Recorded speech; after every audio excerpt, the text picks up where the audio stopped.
You're listening to FFOP Radio. Reach the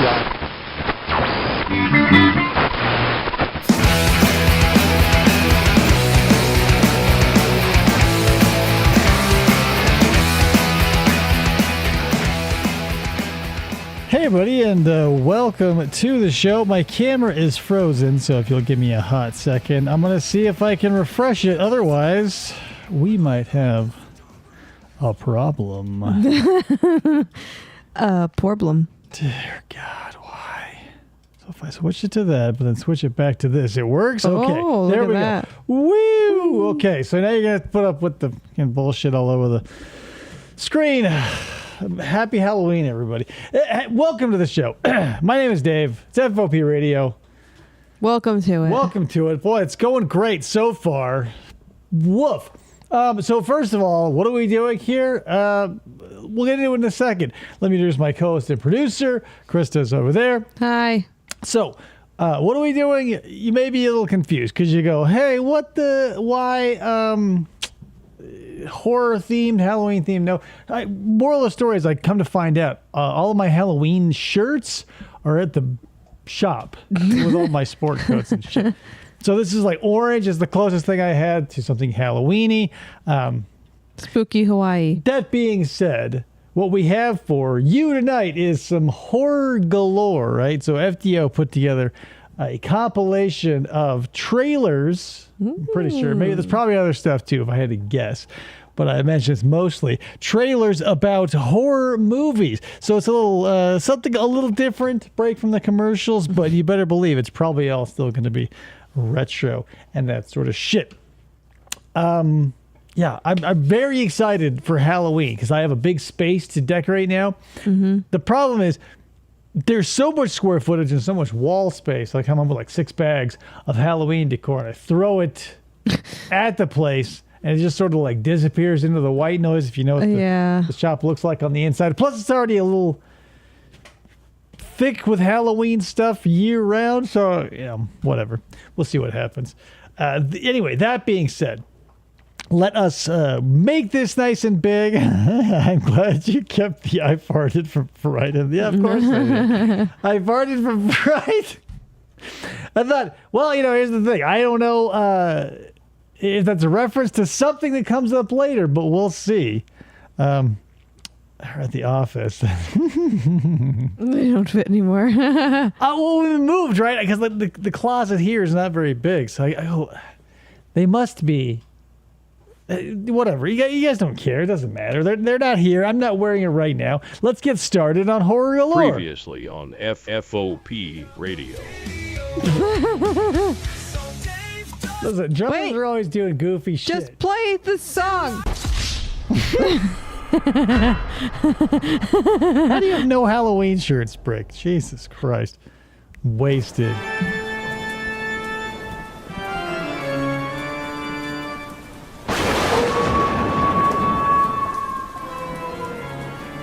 Classic, right? You guys, not for nothing, because we're going to get into it. I've peeked at this a little bit, so I know what's coming up. Shocker.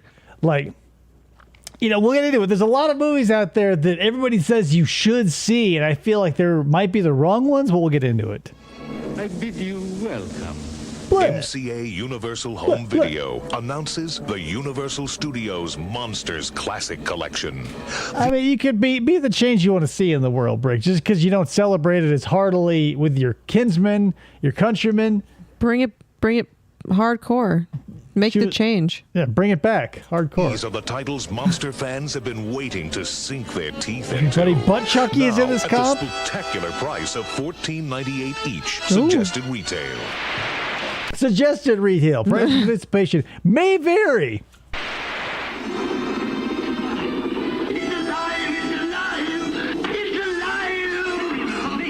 Visit your local video retailer and ask for the Universal Studios Monsters Classic Collection. If you haven't already, P.S., do yourself the favor, because all of the classic monster movies are like an hour, because they're not from the 40s, and they go, hey, here's a movie. Like Frankenstein, I want to say is 49 minutes. It's probably not, but it's something stupid short like that. But I feel like it still holds up, especially the murder of Fritz, because it's not Igor, I believe. It's Fritz is like the Frankenstein's original helper, unless I'm thinking of like the Hammer horror one. Anyway, the way he gets taken out is like, you fuck around and you find out Frankenstein's monster does not like fire. So when he comes in there with the torch, of course he's going to get his ass strangled. I think there's a lot of like old timiness that keeps like the reality of life out of things. But I think a lot of these monster movies, especially to a lesser extent, like the Wolfman, but I think a lot of these like are pretty legit still. Classic Fritz monster is the titles hunchback with a in the haunting first Karloff Frankenstein movie. Okay, so yeah, there's so many of them too, because like all the names, like because Dwight Fry is in basically all of them, and they all just like swap roles, and it's fucking insane. At a price to die for. You big fat phony. Jason Phony. is back. 3 times before. Sorry, you change your mind? You have felt the terror, known the madness, lived That's when Crispin Glover goes, "Hey, Ted, where's the corkscrew?" Right in the hand. the horror. But this is the one you've been screaming for. Because Friday, April 13th, will be Jason's unlucky day. Yeah. Friday the 13th, the final chapter. Haha. Playing at a theater Spoiler alert, it wasn't. near you 8 more consult after your this. local listings. Yeah, if this is, because this is the final chapter, which I think is what, the third? I don't know. FTO says 4th is the best. In Yes, his he's opinion. right. 4th is the best.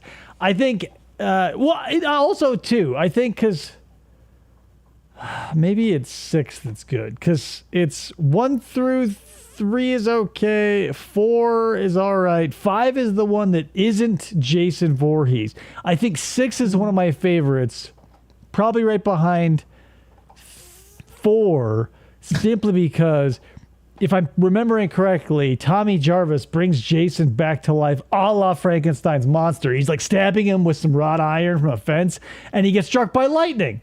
Oh. And that's how you bring monsters back to life. Yeah, 4, there you go. 4 and 6. I knew it. 4 and 6. 6 is great because of that. It's like it starts out classic gothic horror movie. Like, spooky cemetery, lots of fog, classic So as the hell. fourth he dies. There's a whole movie in between 4 and 6 where there's no Jason. Yeah, so he dies in 4.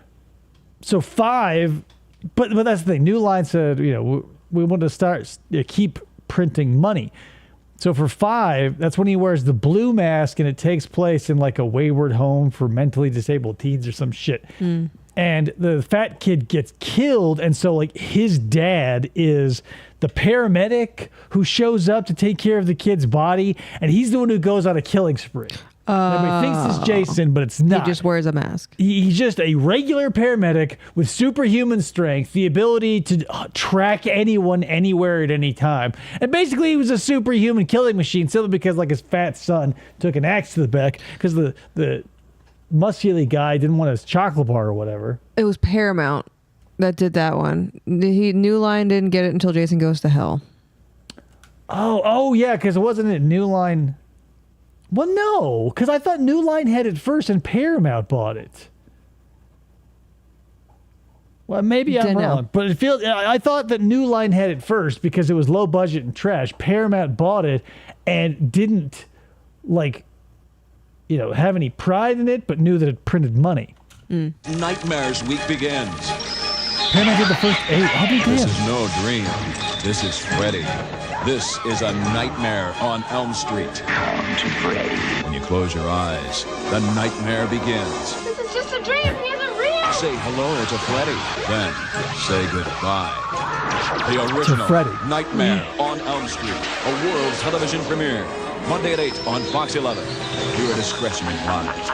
I'm sure you guys have seen that movie. So many great points, but then so many like fourth wall breaking, and not even probably purposefully, but like it was, the budget and like it was, whatever was available. But like some of the things in that movie, you go, whoa, that's legitimately scary, and it sticks with you.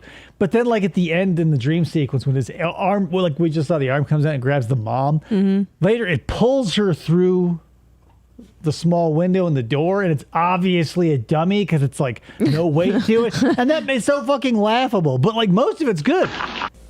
Somewhere in these woods, in this primal sensuous secret place. Yeah, so New Line bought it, so they couldn't call it Friday the 13th. That's why all the movies from then onward. Okay, so I must have it confused with another, because it was Freddy that was the property that New Line, or that built New Line.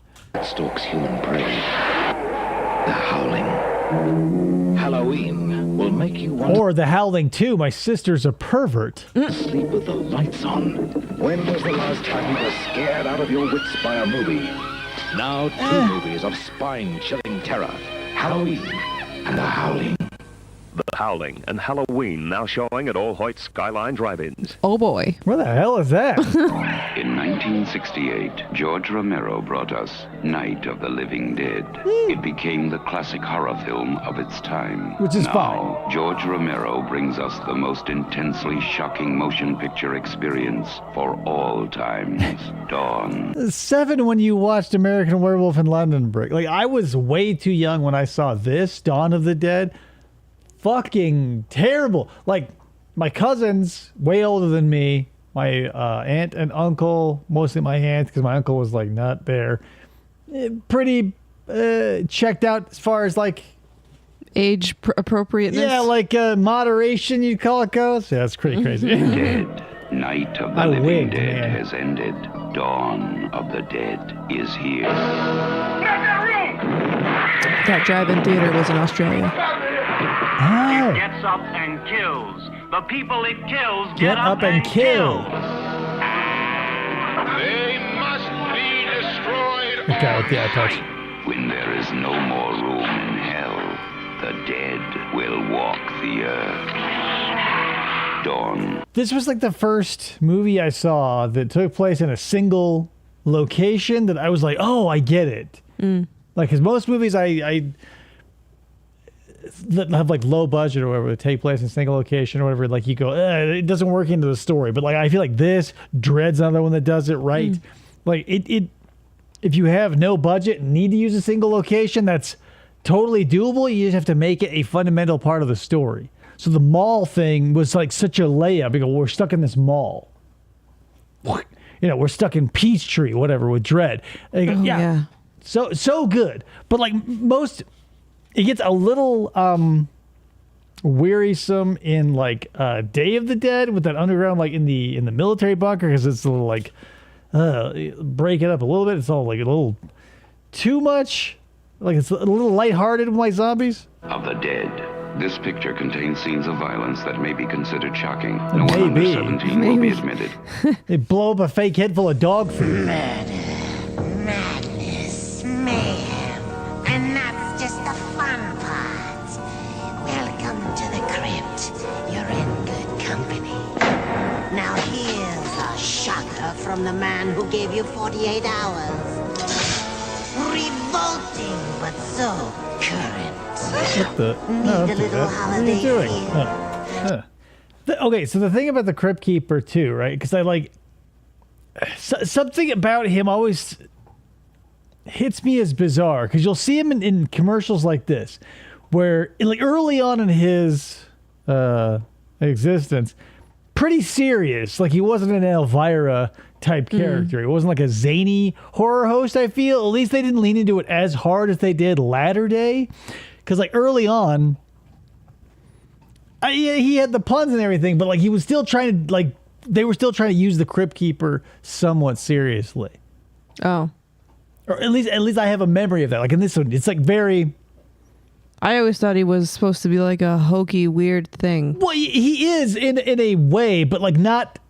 He didn't go like full tilt off the fucking rails until like way later, like when he was doing the Tales from the Crypt Kids TV show that was like Double Dare. Yeah. Like that shit was bonkers. And like, I kind of like that. Like, cause they obviously started maybe with some sort of seriousness and they go, yeah, but that's not what you need with horror hosts. They need to be like fucking bonkers. They need to be a little cheesy and a little shitty. I think that's why people like them. Shall I scare up the man who framed Roger Rabbit? The killer is here! You just calibrating. You got it! Screaming for more? I have this little number from Superman's Super Master. place or to kill you.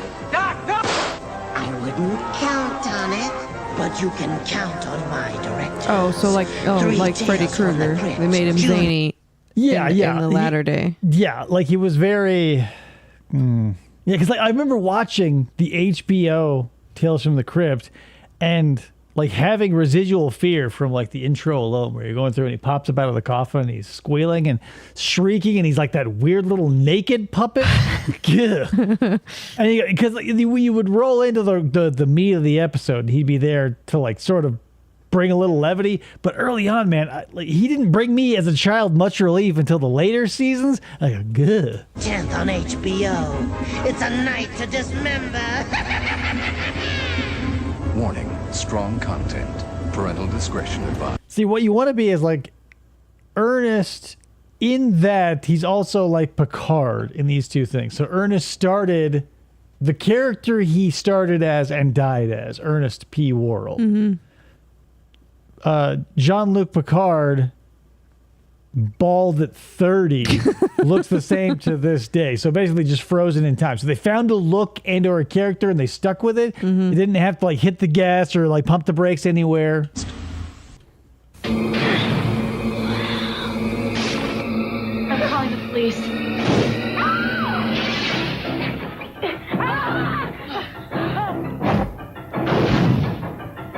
What's that nerd kid from? Damage. No. Let me see him again. I feel like he was on Step by Step. Oh, yeah. There's a gate. Starts this Friday at selected theaters near you. My name is Stephen King. Ugh. I've written several motion pictures, but I want to tell you about a movie called Maximum Overdrive. Sounds like his nose is full of something, right? Like he's stuffed up, like he's something either found its way there, was forced there. No, that's weird. And P.S. also, by the way, too, if at this point we do have several Stephen King movies on the books and they've all sucked. P.S. because all any Stephen King movies you guys think were good? I mean, at least at this point, right? When they were releasing Maximum Overdrive, maybe latter day you could say something is all right. And in this timeline, I don't believe so. Creep Show.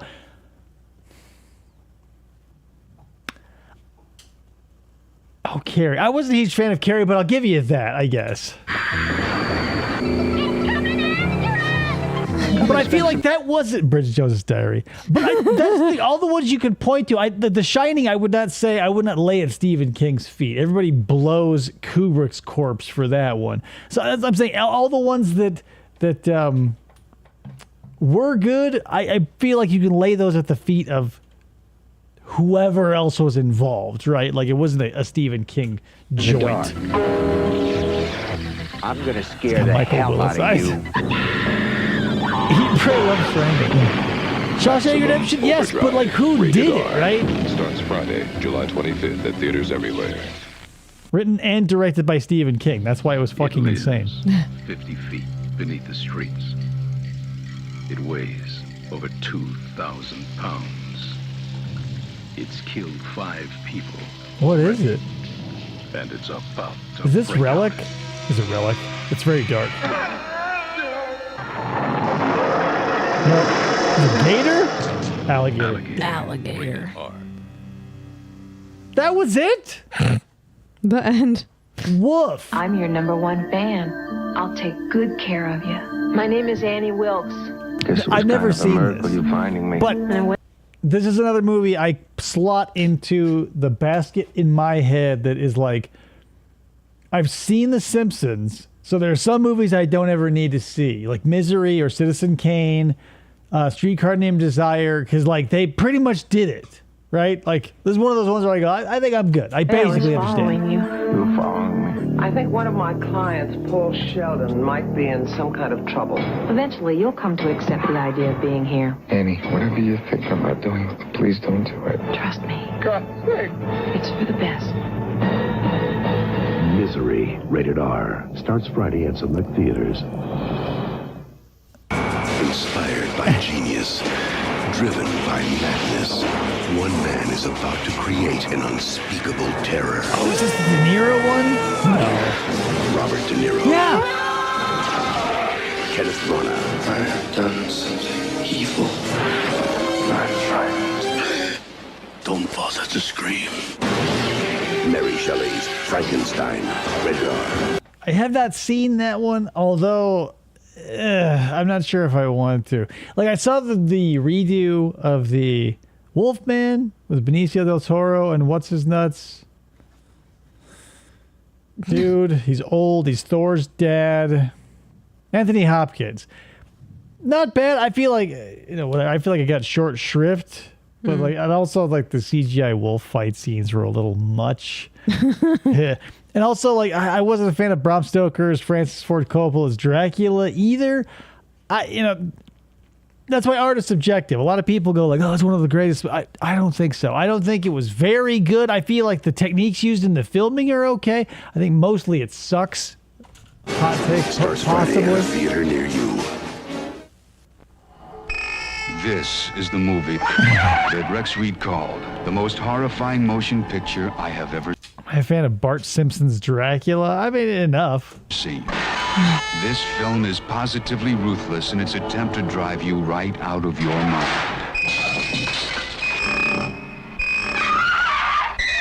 Sally, I hear something. Stop.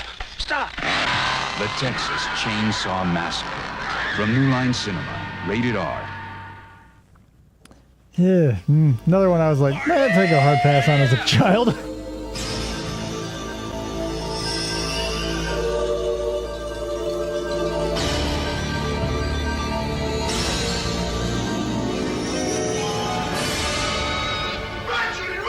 Where you going? The party's just begun. Night of the Demons. It's like the least threatening demon voice. That sounded like Dr. Claw from Inspector Gadget, right? I don't know about that. Another thing, too, like the amount of rubber doors produced by Hollywood is insane. I would love a rubber door. Like, because they use them in like Mountains of Madness and anywhere. Like, we're like things are a little zany. I think, but Beetlejuice probably used one. Like, maybe like the door to our bathroom. Like, I'll just replace with a rubber door sometimes. So when people are in there like washing their hands, I'll like press myself up against it, and, like start wailing, like really freak somebody out. But, like, yeah, rubber doors. It doesn't seem like something you would want until you see it in like every horror movie from the 90s, and you go, yeah, I feel like I could make that happen. Starts Friday. Yeah, indoor. Make a change from the ordinary. Watch the extraordinary. There's Tales California from the dark non-ratings. side. Nightmare legends and creatures from afar. Holy moly! Rubber door? I hardly know her. Twists of fate and mysteries bizarre. Creepy, crawly, chilling delight. Things that go bump in the night. Turn to our tales of scary fun. What is this a commercial After all, for? There's a little monster in everyone. Oh. Tales from the Dark Side. Sunday night at 10 on Channel 9. It's a school night, man. So many shows like that. I don't know if what was The Outer Limits was probably the best of all like the Twilight Zone spin-offs. There's The Outer Limits, Night Gallery, I feel like was pretty good, but that was just like another Rod Serling joint, so it was like akin to Twilight Zone a little bit.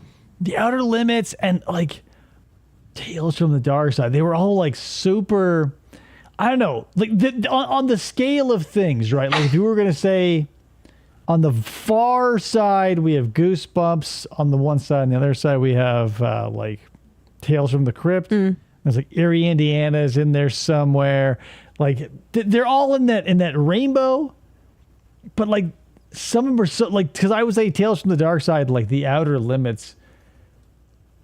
It's like vanilla. It's like country vanilla and vanilla bean. I don't know which one's your favorite. Woof.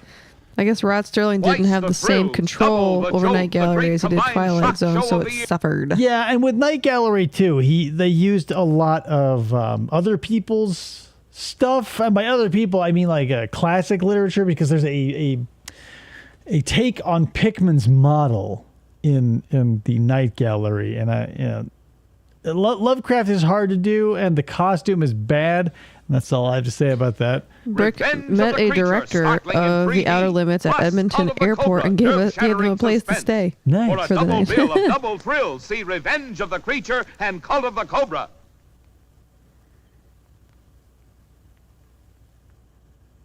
Get scared You yet? ever heard of Candyman? Look in the mirror and say it once. Candyman. For TriStar was spooky too, because like not spooky like for real, but to me, because like if I'm not mistaken, TriStar was the studio that produced the Monster Squad. So that like their opening logo and song, that da da da da da da, where like the horse comes running in from nowhere and then turns into like the Pegasus and jumps over the triangle. I just associated that with the Monster Squad, so I was scared. Oh.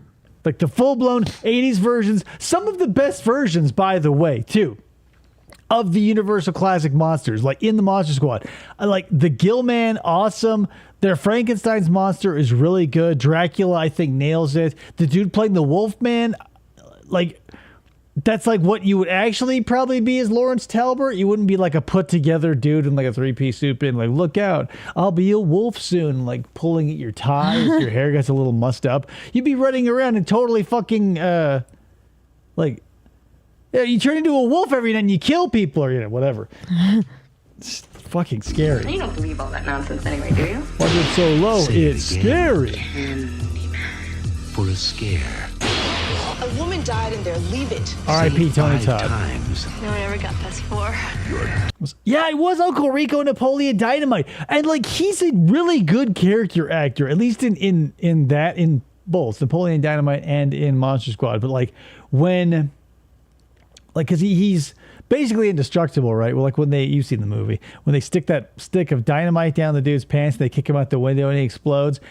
And you go, whoo, there's one monster off their plate, right? And then all the pieces just like slurp back together. And he's like, oh, well, like, oh, and he like runs off. And then when he like, they silver bullet his ass and he, boom, turns into a human. And he looks at his chest. He goes, thank you. Like that was a moment I felt humanity reach through the screen at me. Who wins in Candyman versus Beetlejuice? I don't know, man. That's hard because like when you have... How do you take serious versus slapstick? It's like who would win, Deadpool or anybody else, right? Because Deadpool gets to be whatever he wants all the time, but doesn't live under the auspice of like the bullshit lie we tell each other about the other characters. Mm-hmm. Like Hulk, Captain America, they'll all die a million times. They'll maybe break the fourth wall. I don't know. I'm just saying. Yeah, I'm saying neither of them can die, but I don't know. It's like, it feels like Candyman versus Beetlejuice would be more like an Odd Couple style horror comedy than it would be like a Freddy versus Jason style joint. Candyman. Try it. I know. I read that FDO and I was like very disappointed by it. We dare you. That's when I knew I wasn't a Deadpool fan. Rated R. Now playing I like at a the theater movies. near you. Movies are fine. The last one I could have taken a hard pass on, but whatever. Now you see it, now you don't. It has returned with vengeance. It is evil personified. Whatever. If you're a Stephen King fan, there's nothing I can say to knock that man off that pedestal for you, probably. But Stephen King wrote one book and he just changed a few words every time he needed more money, it feels like. 'Cause I kept reading Stephen King books and I go, wait, I read this already. Because I read it as the first one Stephen King book I ever read. I go, whoa, this is good. A little too much, genital contact between minors in that book for me, like way too much. But, not bad. But then I started reading The Stand and I tried reading Salem's Lot and I don't know, most I get through another Stephen King book is halfway through before I go like, oh, I know. I read it. I know. I'll kill you all. The nightmare you ever had What dream come true? Can it be stopped? One too many trains, like that whole like the bully. I don't know why Stephen King feels like the need to just like in the middle of an already 2,000-page book be like, you know what we should do? Spend a little time around like an abandoned refrigerator in a junkyard as like two boys suck each other off. And yeah, like it's if this were like a DVD, I would definitely skip past that entire sequence, and hopefully the people who producing that DVD or Blu-ray would put that as its own just one chapter. Click. But when you're reading the book, you go, well, I don't know how many pages to skip before like dude empties his Phallus holster.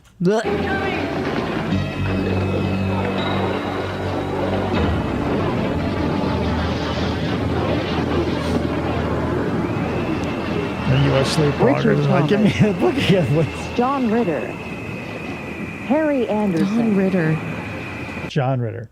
Oh, John Ritter. Okay. Also, Harry Anderson should have been reined in. A little miscast as Richie. Good, whatever. Like, they needed somebody like a Robin Williams, but they got a Harry Anderson.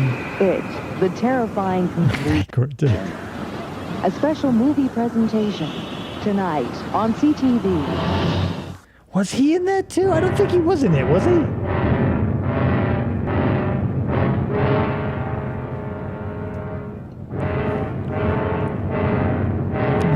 Harry Anderson.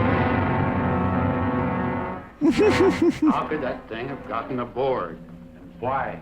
Just to kill us? What is the usual reason an intelligent creature kills? It's hungry. This is a trope of old movies that, yeah, you would, unless you've seen like a fucking country mile of this shit, you wouldn't know. But like, I've seen so many 50s, 40s to 60s movies, be they going through space or on a pirate ship or be they Sinbad or whatever. There's always one point where they all just stand around in a semicircle and like talk to camera. For a long time. Yeah, and I'm so glad that like humans decided to like portray each other as humans instead of like these weird, like never dirty chums who are always like, oh well, let's do like Journey to the Seventh Planet. That is some bull ass shit. And like, I don't know, when you don't have like a choice to like, there's no movie that exists like has a human acting like a human, and it's all like gee whiz and holy cow and like we're on space and shit. It's like, oh god, it's so fucking irritating sometimes. Mr. Anderson. Mr. Anderson. Hi, Ryan. Door to C compartment.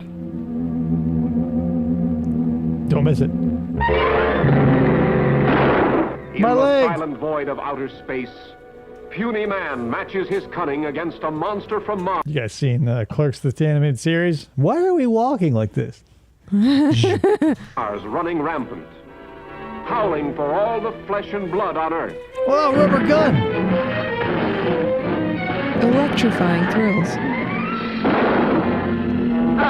But will they pay for your coffin if you get killed via fright during the screening?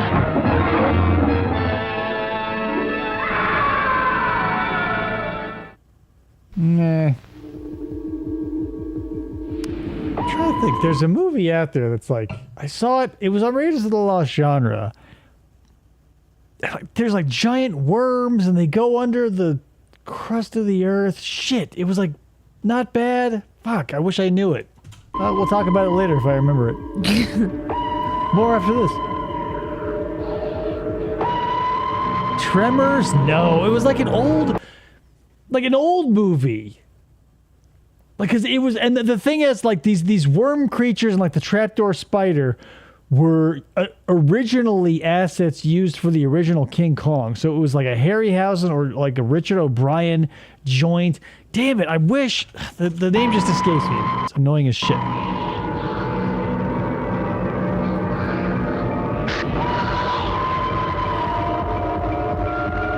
Alien, rated R. I like the second one better, but it's like a Terminator situation.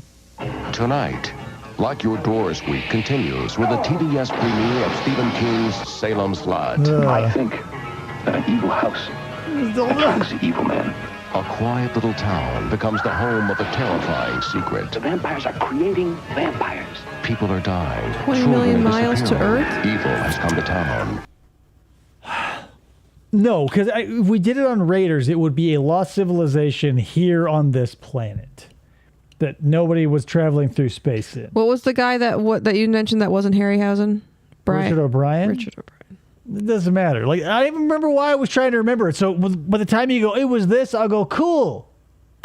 James Mason and David Soul in Stephen King's Salem's Lot. The miniseries. Was it full of in one vampires, night. Jameson? 8:05 Eastern tonight. Yes, the Black Scorpion. Thank you, FDO. The Black Scorpion. I think that's, because the Black Scorpion fights one of the giant worms. Yeah. Fuck yes. See? And look, am I going to tell you a story about it? No. That was it. I've already forgotten why I was trying to tell you that. It's over. It was over 20 minutes ago. 1, 2, 3, coming for you. One. It's close. 2. 2.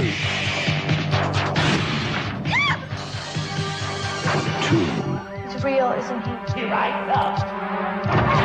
Okay, the one thing I will say I appreciate about the Friday the 13th movies overall is, like, at least in the early days, all their effects and all the IRL shit happens in camera. Like, it's actually, there's like things that are happening, it has weight, sometimes it does look shitty, but it lives in the world that it lives in. And I'm even low budget stuff, I'll take something that looks terrible, but like occupies a real space over something that doesn't, even if it does look perfect, because even like the best, they still have not found a way to give things that aren't there weight. Jurassic Park, they were able to do it somehow, but everywhere else I go, I feel like nothing has any weight behind it when it's like computer based. 3. Ready or not, Freddy's back. A Number 3, Nightmare on one of my Elm Street, favorites. Part 3. Maybe my Dream favorite. Warriors, No, Dream rated Warriors. R. Starts Friday at a theater near you. Or was it, which one is the one? Yeah, it must be number 3, where like that one has the best kills because it's got like the D&D kid who's in the wheelchair, but I think that's the one where like the chick wants to be on TV and Freddy goes, "Welcome to prime time, bitch," and smashes him into her into himself. In the fog. Who's there? Something not quite human. Well, if there are no theaters near you, then you're fucked. And they In won't be there. Halloween, John Carpenter created a night of absolute fear. The Mist? Now, he has conjured an evil so intense, not even the dawn can drive it away. Or the dawn. A study The in fog, unrelenting not the mist. terror. Rated R. Yeah, one is the ghosts and one is Dear Mom and Dad, giant bugs. I've been at sleepaway camp for almost 3 weeks, and I'm getting very scared. Someone There's a girl here with a wiener. Spoiler alert, guys. Wiener alert. is watching you. Someone is waiting for you. Someone wants to scare you to death. They want to stab a sheet repeatedly. Sleepaway camp. That insane kill in the water where that little like girl who was water skiing is like, oh my god, they hang on her for so long. It's insane. You won't be coming home. Rated R. 10 years That was the ago, singer. Halloween, A wiener. evil had a shape. Terror had a night. And now he's back. I'm not going to say it's a bad movie. I don't think it is. I think Sleepaway Camp is good, given several provisions, obviously. Being low budget, whatever. They were still able to get James Earl Jones's dad as the cook that, like, what's his name? Ernie has. Yeah. Ernest Scared Stupid, or what's his face. So, I mean, and not bad. And like I wouldn't even say that, so the sequels were trash, but like the modern day reboot that I think happened in like the mid 2000 teens, where everybody came back, really good. And if you're a Red Letter Media fan, you know that Angela, even though she had a wiener, she went on to like get pregnant and talk about not handling cat shit while pregnant, right? Halloween 4, rated R. God bless you, Halloween people, fans, right? Like, I'm a Friday the 13th fan, not Friday the 13th. Yeah, Jason, Friday the 13th. I was saying, Nightmare on Elm Street, probably the easiest continuity to like have to fight with people about. With Jason, it gets a little dicey. I am glad I was never a Halloween / Michael Myers fan, because like, how do you defend? Like, I realized there was no plan right from the beginning, but like once you realize something was working, that's when you should have started to get one, right? Not just be like, hey, another one, and you go, yeah, sure. Something stupid this time, you go, yeah. Cult of the Thorn, sure. 20 years in the future, Buster Rhymes kicks his ass with Kung Fu, yeah. Should we bring Jamie Lee Curtis back 7 or 8 times as a lark? Yeah, let's do it. I mean, all Jason did was go to space and become a fucking super android juggernaut thanks to nanomachines. By far, like, the least stupid thing that Michael Myers could have done.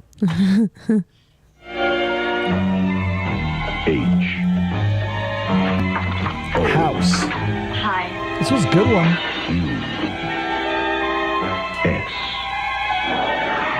George Wendt, Cheers' Norm in this. Also Richard Mull, Night Court from earlier, remember? Bull. Gremlins 2. I'm semi-familiar only because they showed clips of it during the last Joe Dante thing they did at Red Letter Media, so I'm only a little bit, but I think I get what you're putting down. Come to a place where nobody lives. House. It's another one of those movies too where you go like, you get 9 or 10 chances to just like fuck off and stop dealing with ghosts and monsters and shit. And every time you just go back to it. Yeah. It's like a giant monster, like a demon hag, jumps out of your closet. You spend the night sleeping on a shotgun until George Wendt shows up with pizza and beer at like midnight.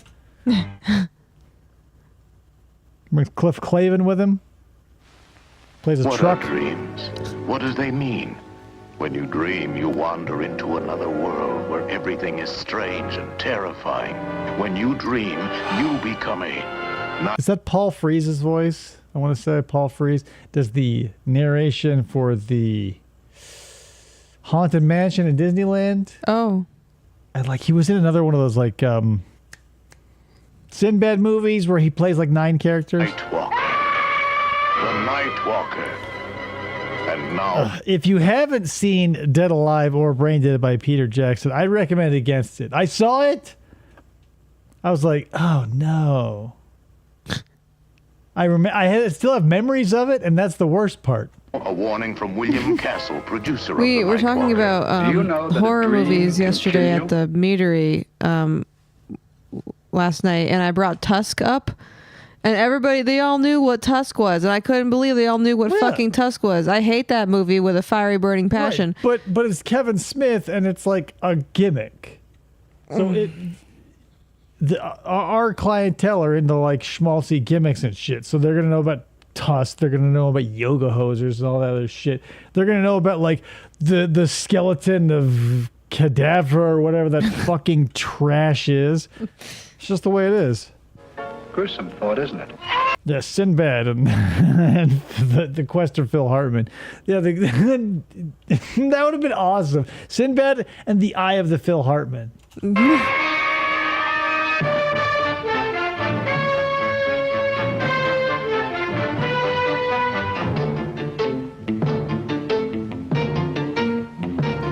This puts me in mind of like, you guys seen is it the House on Haunted Hill or whatever? It's the one with Vincent Price. I'm pretty sure it's the House on Haunted Hill, where like the skeleton comes and pushes that lady into the acid, but it obviously can't push her because it's just a skeleton being hung up by strings. So the skeleton's like, and she goes, jumps into the acid. I love that shit.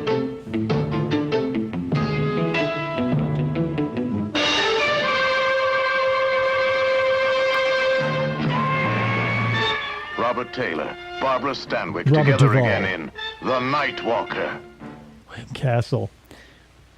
William Castle, schlock. Like he's recently I heard him like the low rent Alfred Hitchcock. Yeah, pretty much so.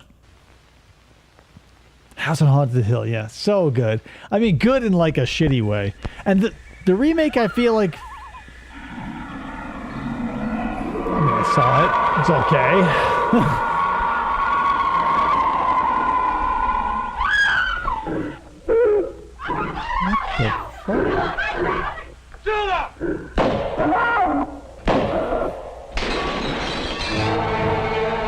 Oh my God! So full disclosure, I've seen The Legend of Boggy Creek 2. No, Boggy Creek 2 and The Legend Continues. I own The Legend of Boggy Creek and have for over a decade now on DVD. Have yet to watch it, but I feel like I might someday. It's rated G, general audiences.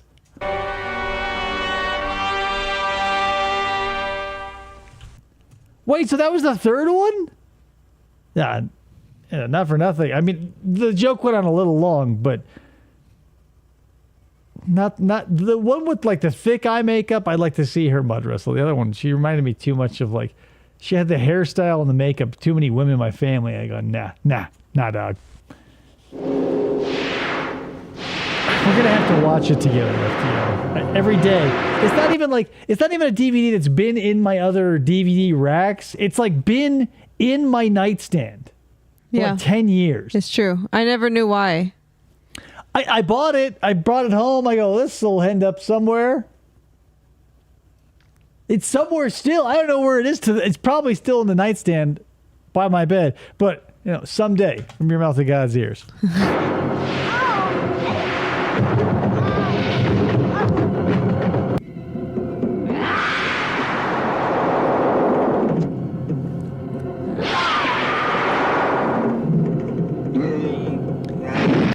Something interesting about Asian horror movies is they really love cartoon ghosts and lightning and shit. I can respect that. It never feels believable, but like when it's the only like arrow in your quiver, I mean, you fire it a lot.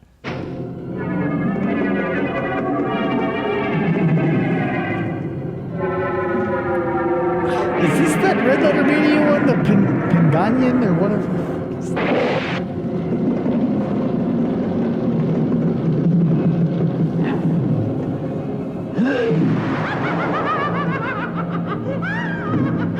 Yes, mixing Bali. I'm waiting to see Nanos.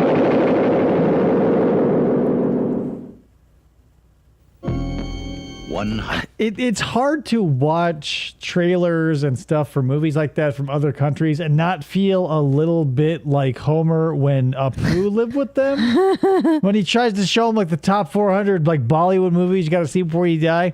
And then like Homer's like laughing at how funny the clothes and their language is. And I go, yeah, I kind of get it. Cause like, so like, and it must be the same way for them too. Like I can't imagine being an Asian person watching like a Caucasian, because you may be from Canada or from the UK, like a white person's horror movie and being like, what the fuck is this? Like, where's all like the floating guts and the magic and shit? It's insane. 1,000 years ago, Mr. it Batman came to our galaxy, trapped in the wasteland of Antarctica. It could not escape. Now, it is free to become one of us. This is one of those movies where I cannot believe, like, in the reality where it was released, like, where people just go, man, sucked. Like, the original was better. Why did John Carpenter even try? Have you seen the original Thing from the Outer Space or whatever the fucking stupid title the original was? Terrible. I mean, comparatively. John Carpenter's The Thing, rated R. There are so many, like, that's another trope, because you can use it in A-list movies like Thing and the Predator. We just go, here's a spaceship, woo, it comes to Earth. You go, oh my gosh, like now there's aliens here. To like zero budget movies like Mosquito, right? Or who else does that shit? I want to say not Critters. Yeah, Critters does that, not Ghoulies. Critters, they come, they're accidentally released by aliens. Whoopsie daisy. Oops. Same thing with Mosquito. The aliens crash. The mosquito drinks their blood and turns into it's like hack writing 101. Like anytime you see space and like a spaceship come into view, you go, fuck, I know exactly what's going on here. I think I'm okay. There are worlds inside our minds, worlds of peace and beauty. But when our minds wander too far, we lose control and enter the dark, deadly world of sex Freddy perverts. Krueger, where nightmares come alive. Experience this world every week on Freddy's new television series, A Nightmare on Elm Street. The series, Freddy's... I've got the soundtrack to this on vinyl. Wow. Not to pull my hipster card on you. Nightmares. Don't let him get you. It's just warmer. It sounds warmer, guys, vinyl. And I want to say, not that one, but like, what, Friday the 13th, the series? I want to say that had nothing to do with Jason at all, and that it was an antique store, right? Like it was an old man, and like a Doc and Marty sort of situation, dude. And then there was a lady involved too. But I feel like they ran an antique store, and Jason wasn't involved at all. Oh, or am I thinking of a different? Yeah, okay, there you go. Boom. I go. It's like, hey Goober, where's the beef? What the fuck? It's his night to howl. Dracula's dog. Ugh, sucks. Dracula's dog. The meanest vampire of them all has a four-legged friend, and he's out for blood. Crown International Pictures presents Dracula's dog. Oh boy. Whoops, there he goes again. Whoops, there it is. I don't know. Doberman, is that the most appropriate choice for Dracula's dog? I would have said German Shepherd. I mean, where's Transylvania in relation to Germany? Pretty close? Doberman? I don't know. Dobermans look more like than meets the throat in Bats. Dracula's dog. Rated R. I would. Dracula's fucking dog. I would choose probably a Doberman. If I had to choose between the two of those dogs, I would choose a Doberman for Dracula. No, I would Pointy go ears, German Shepherd because like the cape with the little collar, perfect. Nah. I don't know. Dobermans don't hit me right. Like the shorter the hair, the less. I don't know. I want to. Dracula's like more flowing, right? The cape and like the like nothing about Dracula is like sleek and slim and streamlined, right? He's like 7-piece suit with a cape. Doberman just doesn't fit with me. His bite is worse than his bark. You can run Wild from shit. Suspiria. It's a wild You can hide from Suspiria. But you cannot escape. Suspiria. Rated R. Sarsaparilla. I don't know, man. Like, and that's the other thing when you look at from like an uneducated American's point of view. All the European and Asian horror movies are like they're weird, but for obviously way different ways. Like most European movies are a little off-putting. Like case in point, this wasn't even like a European movie, but it was shot in Europe. So like Charlie and the Chocolate Factory, yeah, with Gene Wilder. Nothing about that movie, like when they're interviewing all of the kids, seems normal, I want to say. Like something just seems off about everything. And I'm sure if you live in Germany or the UK or Switzerland, like it probably just feels like status quo. But it feels like it's like watching a Mentos commercial.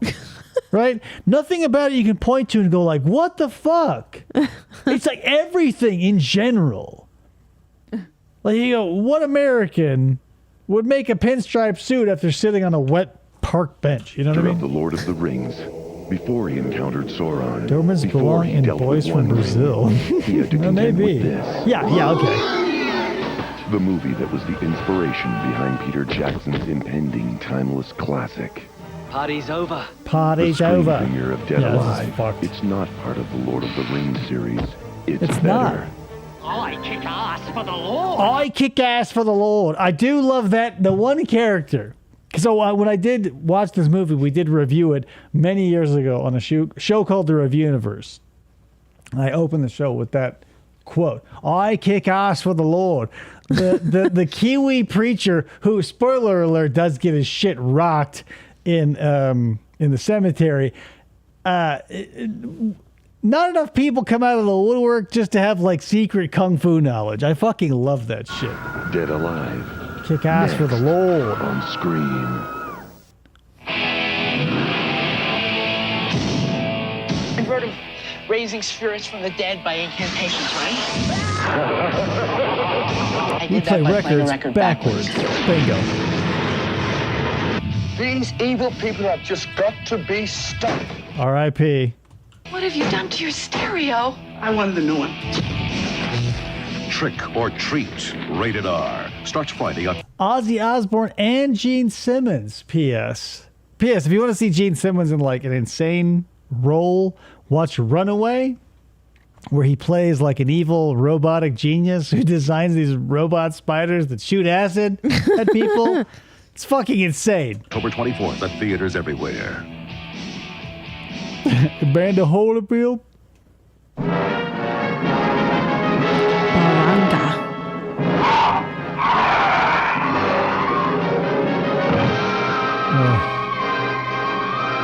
The 50s slow Creature walk. of unholy vengeance, born in the heart of a man unjustly condemned to death, impervious to destruction by mortal hand. Okay, this is another thing I love about old movies.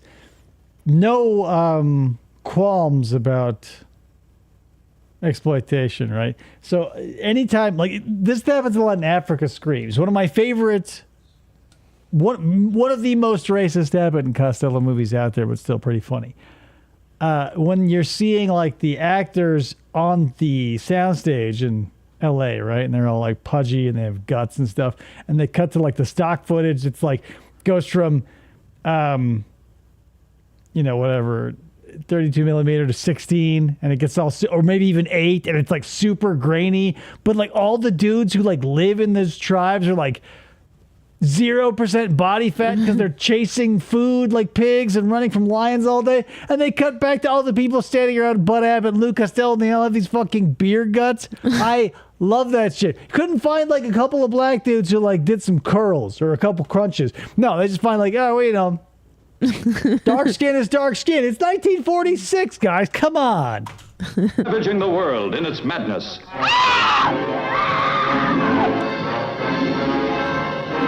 We've got to find her. Let's go back. Come on.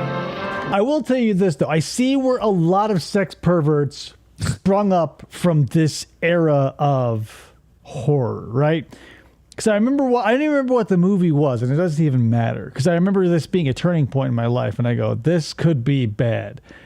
Where, like, it was akin to The Creeping Terror, right? Where, like, a slow monster eats a lady. But this one was done competently, where it wasn't super obvious that the woman being eaten by like the thing from another planet was obviously just like slowly crawling in herself. So when I saw this very attractive lady being convincingly eaten by this alien, I started to feel a little something. And I go, whoa, this is weird. Like I'm scared a little bit, but something else is happening. And I go, this doesn't feel like it should be. I never watched the movie again because I didn't want to be a sex pervert. Even as a young child, I go, this could, maybe it was, no, I don't think it was Galaxy of Terror. But yeah, it was insane. Like, 'cause I saw the lady's legs and I go, this is where a lot of sex perverts popped, I thought to myself. Because I go, okay, this lady's being eaten. A lot of dudes are weird about that. Even as a child, I was able to recognize that because, like, I'm not an idiot. I was like, Didn't like it. I did not like the idea of like fear and a boner in a sandwich together. Didn't like it. So I was like, nope, can't.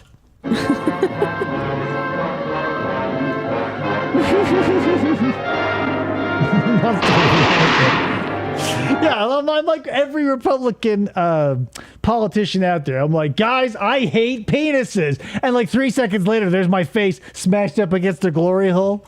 Doc, I never saw anything like this. Those bullets bounce off like BB shot on a stone wall. Good metaphor? Nah, really.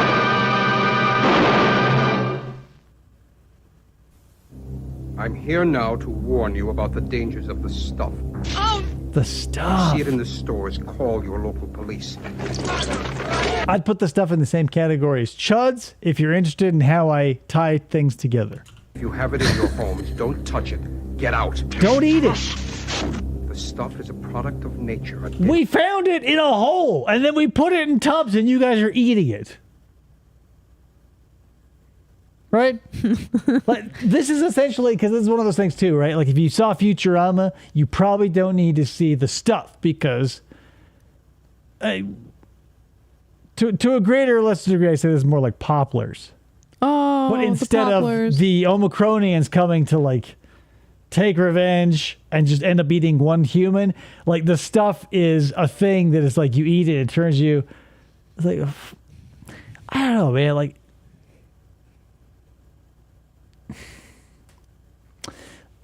movies like this where like some sinister thing slowly infiltrates and it's all because like some idiot wanted to sell it or whatever.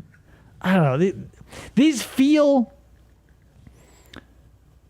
too real to be scary because I can see a company finding something like they have zillions of time in the past, do zero research on it, release it live to the world. Everybody gets lymphoma or toxoplasmosis or some other anal leakage, and we go, "Oh shit!" So that's the thing. I don't like living in a reality and a horror that might be too real. Like Jason being like an unstoppable killing machine brought back by lightning. I'll take that. Like a corporation finding Earth's fluffy jizz and giving it to people for them to eat and become monsters. I don't know, guys. James, he goes, did he say chuds or chodes? The chodes. And there's nothing that can stop it. The stuff. Rated R. Shit was fucked. What unknown terror was born that night? Is this Night of the Lepus? What Jesus. can stop them? Night of the of Lepus. the Lepus. Rated PG. Thank God that wasn't very long. In every neighborhood, there is one house that no one will enter. Now, the director of A Nightmare on Elm Street takes you inside. Wes Craven's The People Under the Stairs. Rated R. Starts Friday, November 1st.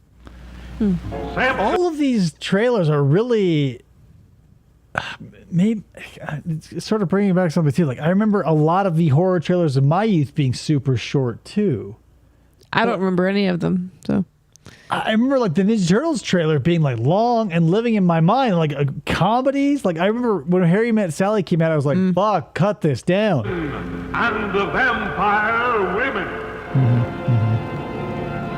Deep in the bowels of the earth live the most Have they shown Night of the Creeps yet? No, nothing has shown up for Night of the Creeps yet. savage and vicious of all women.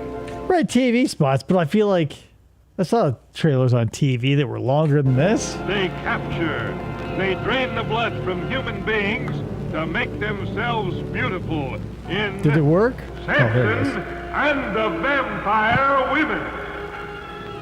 These two blue marks close together on the victim's neck are what have me puzzled, Inspector. Blue marks. Besides that, we didn't find one drop of blood in the corpse.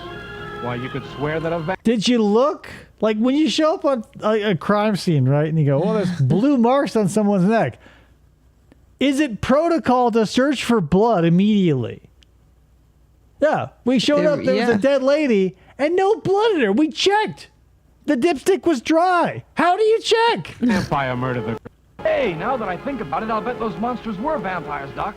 See mighty Now that I think Samson about set it. fire to the vampire's cave in Samson and the Vampire Women. why are you yelling at me?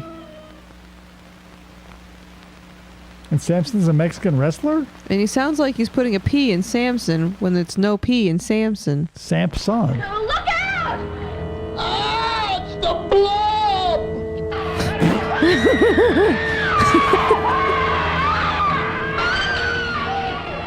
The Blob is back in a horrifying new adventure. And you the are there Blob. as the blood-red creature rolls over and swallows. It's probably still out there because nothing ever dies on the internet. But like the original Blob with Steve McQueen was like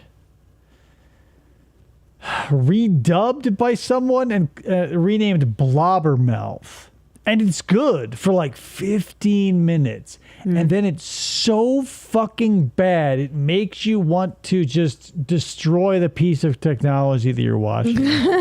I remember coming across it and being like, this is so fucking funny because it's so good for the first 10 minutes. Like the dubbing of all the people involved going great. But they made the Blob a character and gave it a cartoon mouth with a bunch of lines that make zero sense and aren't fucking funny. Ugh. Everything in its path. Beware the Blob. 2. Beware Right Guthrie in the Cambridge, Robert Walker, Gwyn Guilford, Carol Lindley, Shelley Berman, Larry Hagman and his pals. Beware the Blob, consuming human flesh on contact. Nothing can stop it. Not fire, not water, not even bullets. Not air, not earth, not wind, others? water, Wind? heart, Captain Planet. Heart took it down. See Son of Blob. Son of Blob. Widescreen color. Rated Who fucked the original Blob, you may ask yourself, right? PG.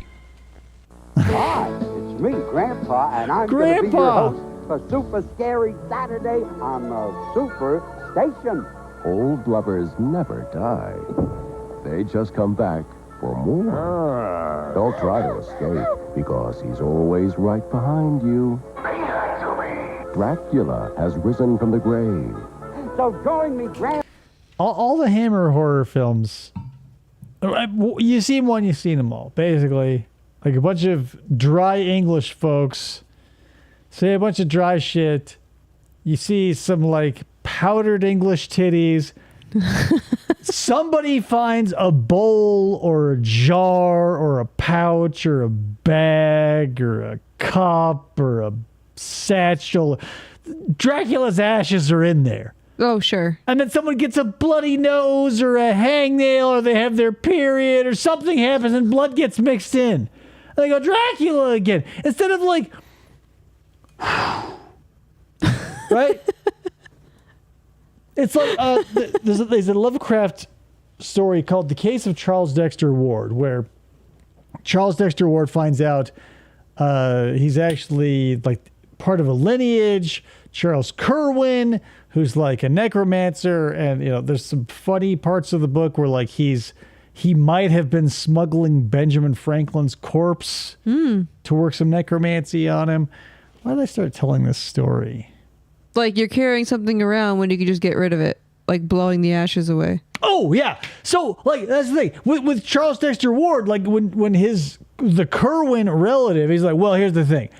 I've got an army of dudes. I just keep them as their essential salts so they don't eat their heads off. But he says if you lose any part of them and that you're trying to bring them back, that's an issue because they're losing parts of themselves. But like when you're fucking dust and everything can disturb you, I can't imagine like you'd have 2 successful re-ups from the dust before you're just like totally fucked. Like somebody sneezes or you don't like get it all off the table into the pouch and then it's just like it's fucked. Why am I telling you that? I don't know. For Super Scary Saturday on the Super Station. 12:05 Eastern, Saturday. Right, I guess the moral of the story is Dracula should have lost enough of his dust over the years. Yeah, he'd have no matter like how much blood you put in, because like, he should come back like missing limbs. Yeah, like when you get back your grandparents from the crematorium and they got the big thing of it, and you dump them in the ocean. If there's still like half an ounce left, and you put some blood on it. I don't think that would work. Right? No. Like a Wolverine, like you don't have a regeneration. You need all the ashes. Or the essential salts, if you will. Horror has many faces, but pure evil wears only one. And this is your Running water has always been one of the vampire's most confounding rules. Because it feels a little bit like a Mogwai gremlin rule. Because you go, okay, you can't cross running water, or like for a Dracula, or you can't eat after midnight if you're a gremlin.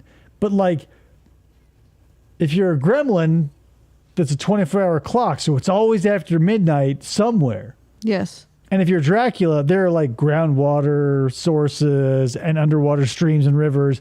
Like, could you just like unknowingly walk over one and, right? Yeah. Rules are stupid. chance to see it. The final. Jason goes straight to hell. This is the one where they try to introduce a whole bunch of bullshit canon and lore about Jason. Because they, what's his name? The black bounty hunter, like something Dukes. Like the guy with the glasses, he's like trying to fight Jason, and like you can resurrect a Jason with someone of the Voorhees bloodline, all this other shit. And if the demon jumps up your ass or into your vagina, it'll basically turn you from whatever you were into whatever Jason was most recently. And the dude, and he's like in there with Creighton Dukes or whatever his name is. Like they both got arrested, and he's like trading him bits of information for like workable fingers. And why does he want to do that, right? Like, why does the dude next to the guy, and they're both working for the same goal, right? They want Jason Voorhees not to commit murder anymore. And he goes, I'll help you out, but I'm going to get to break 4 of your fingers or whatever. It's fucking crazy. Jason Goes Couple to of the time Hell, was crazy. The final Friday. Rated R. Starts Friday, August 13th at a theater near you. Like, because there's that one, like, it's so fucking stupid. Like, they're interviewing him about Jason Voorhees. Like, what do you think about when you think about Jason Voorhees? Or something along those lines. He's like, I think about a little girl in a pink dress sticking a hot dog through a donut. Fucking stupidest thing you could say. Like, if you want your monster hunter to sound and look like a badass, he was doing all right. Up until he's like, what do I think about Jason? Something that makes me look like a deviant. A real gross one. That's what I think about Jason Voorhees. And the guy from E.T. or Inside Edition doesn't like turn the camera to him and go like, what the fuck? Piranha, voracious flesh-eating So fish fucking good. common to warm water climes, attacking in schools of hundreds. Their razor-sharp teeth can strip a man to the bone in We less. just had this at a movie night at the shop. One of my favorite Jaws ripoffs didn't come out till like after Jaws 2, but still. Than a Joe minute, Dante, not found Roger in Corman. American waters until now. Yeah, they don't mind killing kids or anybody. Like our main protagonist, right, is like a drunk who's like too old to have whatever. It's such an insane movie. Like he made a Tom Sawyer raft with his daughter, who's like at a camp she has zero interest in being at. It's fucking insane. Piranha, they're here and they're hungry. Right? Yeah, he does that. He says that. Remember me? Yeah, no. He tries to shoehorn all of this lore into Jason that wasn't there. But they've always been best friends. Piranha, rated R. Dick Miller as the mayor of the resort, as like the Jaws character thing. Sir, he's got a little henchman, toady guy. The piranhas. What about the goddamn piranhas? They're eating the guests, sir. Hi, I'm Sam Raimi, the director of The Evil Dead. I've invited Maybe you know my brother who looks exactly like me, Joxer the Mighty. Fucking loser. Jonathan Ross to see my new movie, Evil Dead 2. Oh, I don't believe this.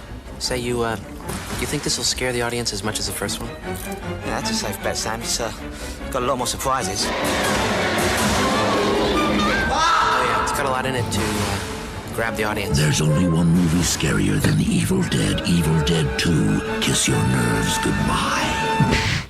Through 1,000 torments of sheer shock as vampires, demons, and ghouls meet the hideous wolf monster in Frankenstein's Bloody Terror.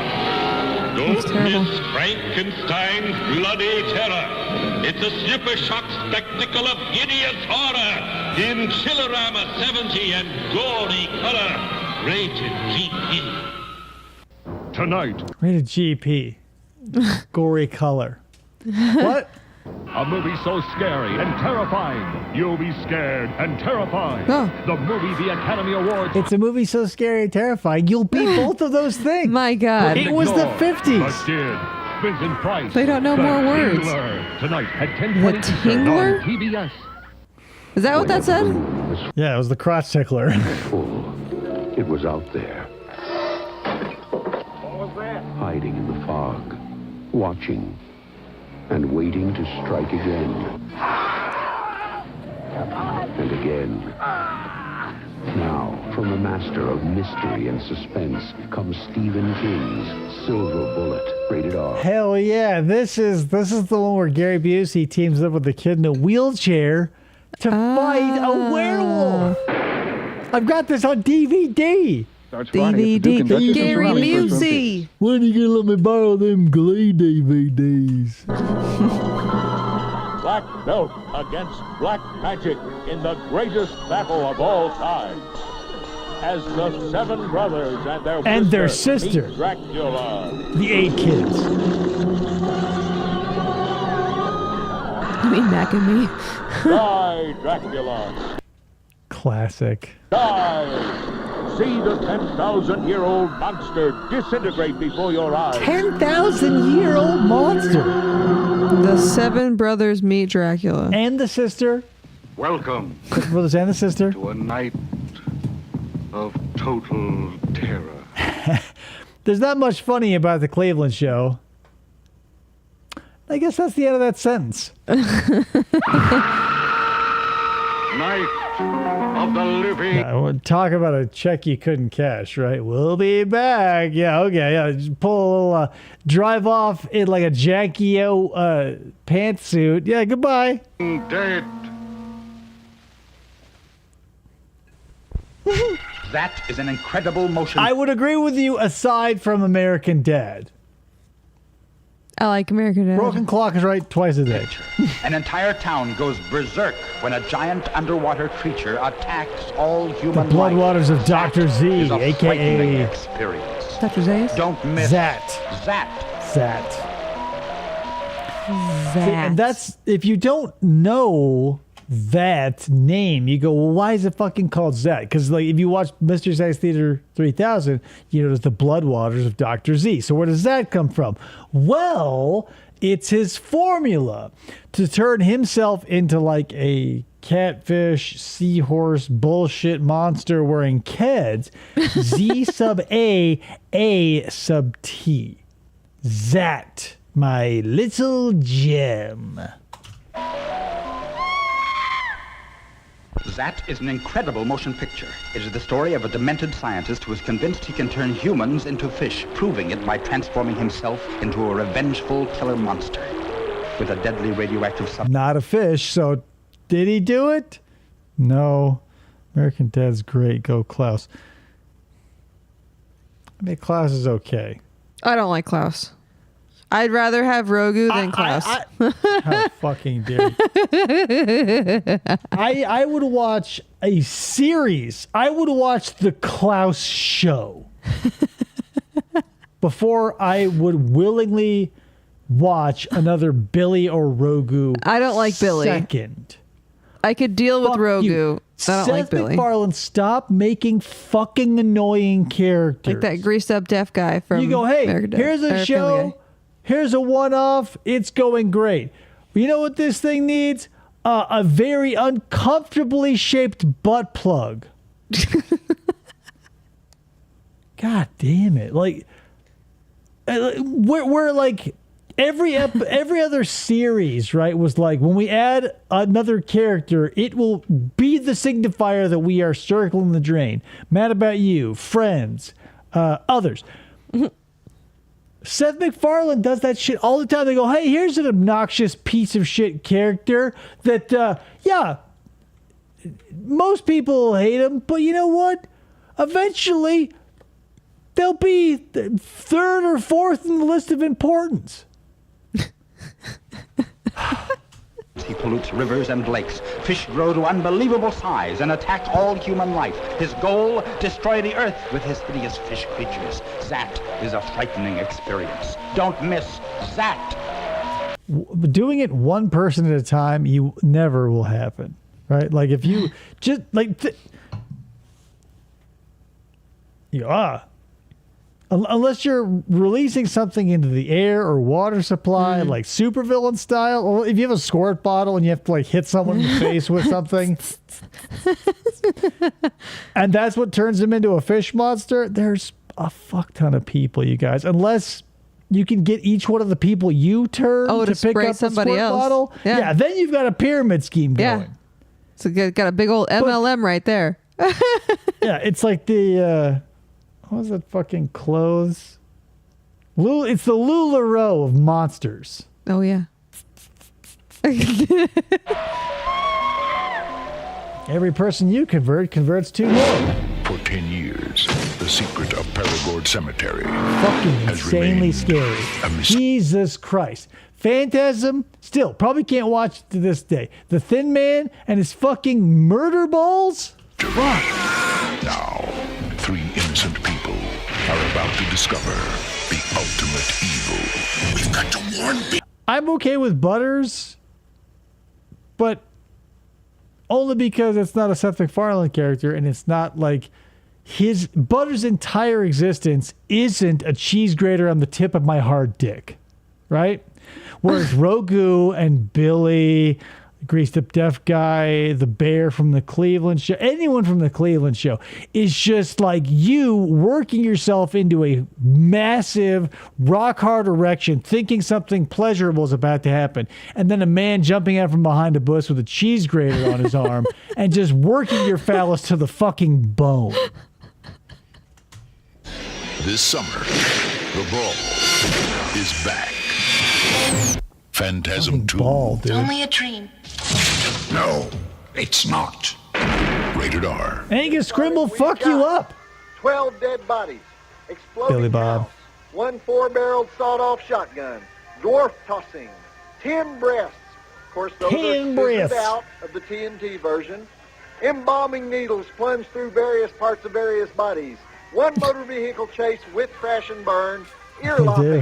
This part issues with dicks and cheese graters. Forehead drilling. Wrist hacking. Bimbo flinging. Grandma bashing. Devil sex. Crematorium food. Flamethrower What food. movie is Prison it? This Food. movie contains the most No, not terrifying food, scene food. I've ever witnessed. Oh. A perfectly decent 1971 Hemi Cuda flipping over, landing on its roof, and bursting into flame. I cried for 2 hours. It's amazing what they let these people do for the sake of a goddamn movie. A Hemi Cuda, greatest muscle car ever made. So many horses in that baby you couldn't get insurance for it. They use it for a stupid movie stunt. It's like cutting up the Mona Lisa. I own a motel not too far from here, and you'd be welcome to spend the night if you'd Is like. this the third one? Who is this? What was the one with Jeff Fahey? I think that was the third one. My mother is dead. No, I won't do that. You can't make me I would do anything for love, but I won't do that. kill her. Psycho. Okay, yeah. 3 was the one with Jeff Fahey. Starting again. Rated R. Now Robert playing in a Loggia. theater near you. So I think 3 is the one they let him. I can't think of his name. Anthony Perkins let him direct that one. I think. Within these eyes is hidden the unspeakable, terrifying secret of Black Like an Aqua Teen Sunday. Hunger Force character. Dare you stare into them? Watch for Black Sunday. Take it from Wolfman Jack, the critics and I agree. This is the most outrageous horror film that you'll ever see because David is having the most frightening nightmares of his life. I think I did some terrible things last night, things I can't remember. It may have been someone he ate. You're friends with the guy who played Kyle in Psycho 3? I don't know anything about Psycho 3 aside from Jeff Fahey. So if you know Jeff Fahey, we can talk. But I don't think you do.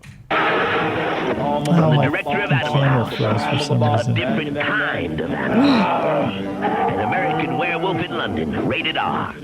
Now playing in a selected theater near you. Check your local newspaper for listings. Nothing you've ever seen can prepare you for what's coming.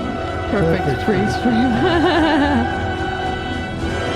One of the best, which means that the fucking triangle's gonna come up.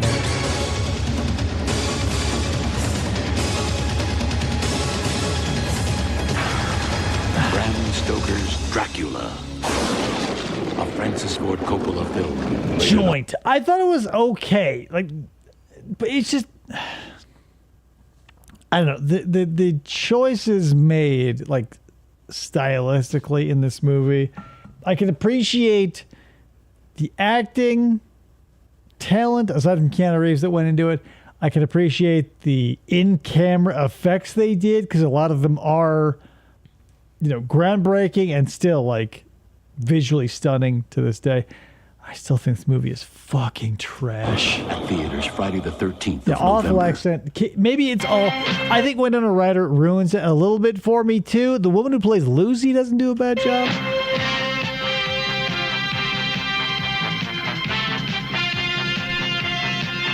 Night movie. God damn! Look at these fucking.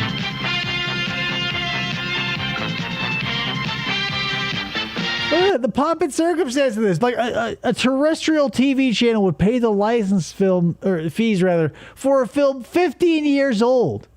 Suck themselves off for 45 seconds before thing, be like, "Oh, hey, guess who got you a movie? Huh? Action." Tonight on the CBS Saturday Night Movies, this gentle saved this little girl's life, but they accused him of harming her. Do this ourselves. And he was tragically murdered. Now, one by one, the men of this town are dying. What's that movie that this guy was in? Dr. Giggles? Dr. something. He was in a doctor movie. Who is his avenger? Is it the dead man's grief-stricken mother? They killed my boy! Look at her fight against those cops. Who loved him. I know what you did to Bubba. Or could it be the Scarecrow? Dark Night of the Scarecrow, coming up next. Oh yeah, could it be the guy that you murdered in cold blood and crucified? Well, maybe. I keep looking at that FTOs and the awful accent, and it just recalls to mind Keanu Reeves when they find out where Gary Oldman as Dracula is, and he goes, "The bastards in Colfax Abbey." Fuck.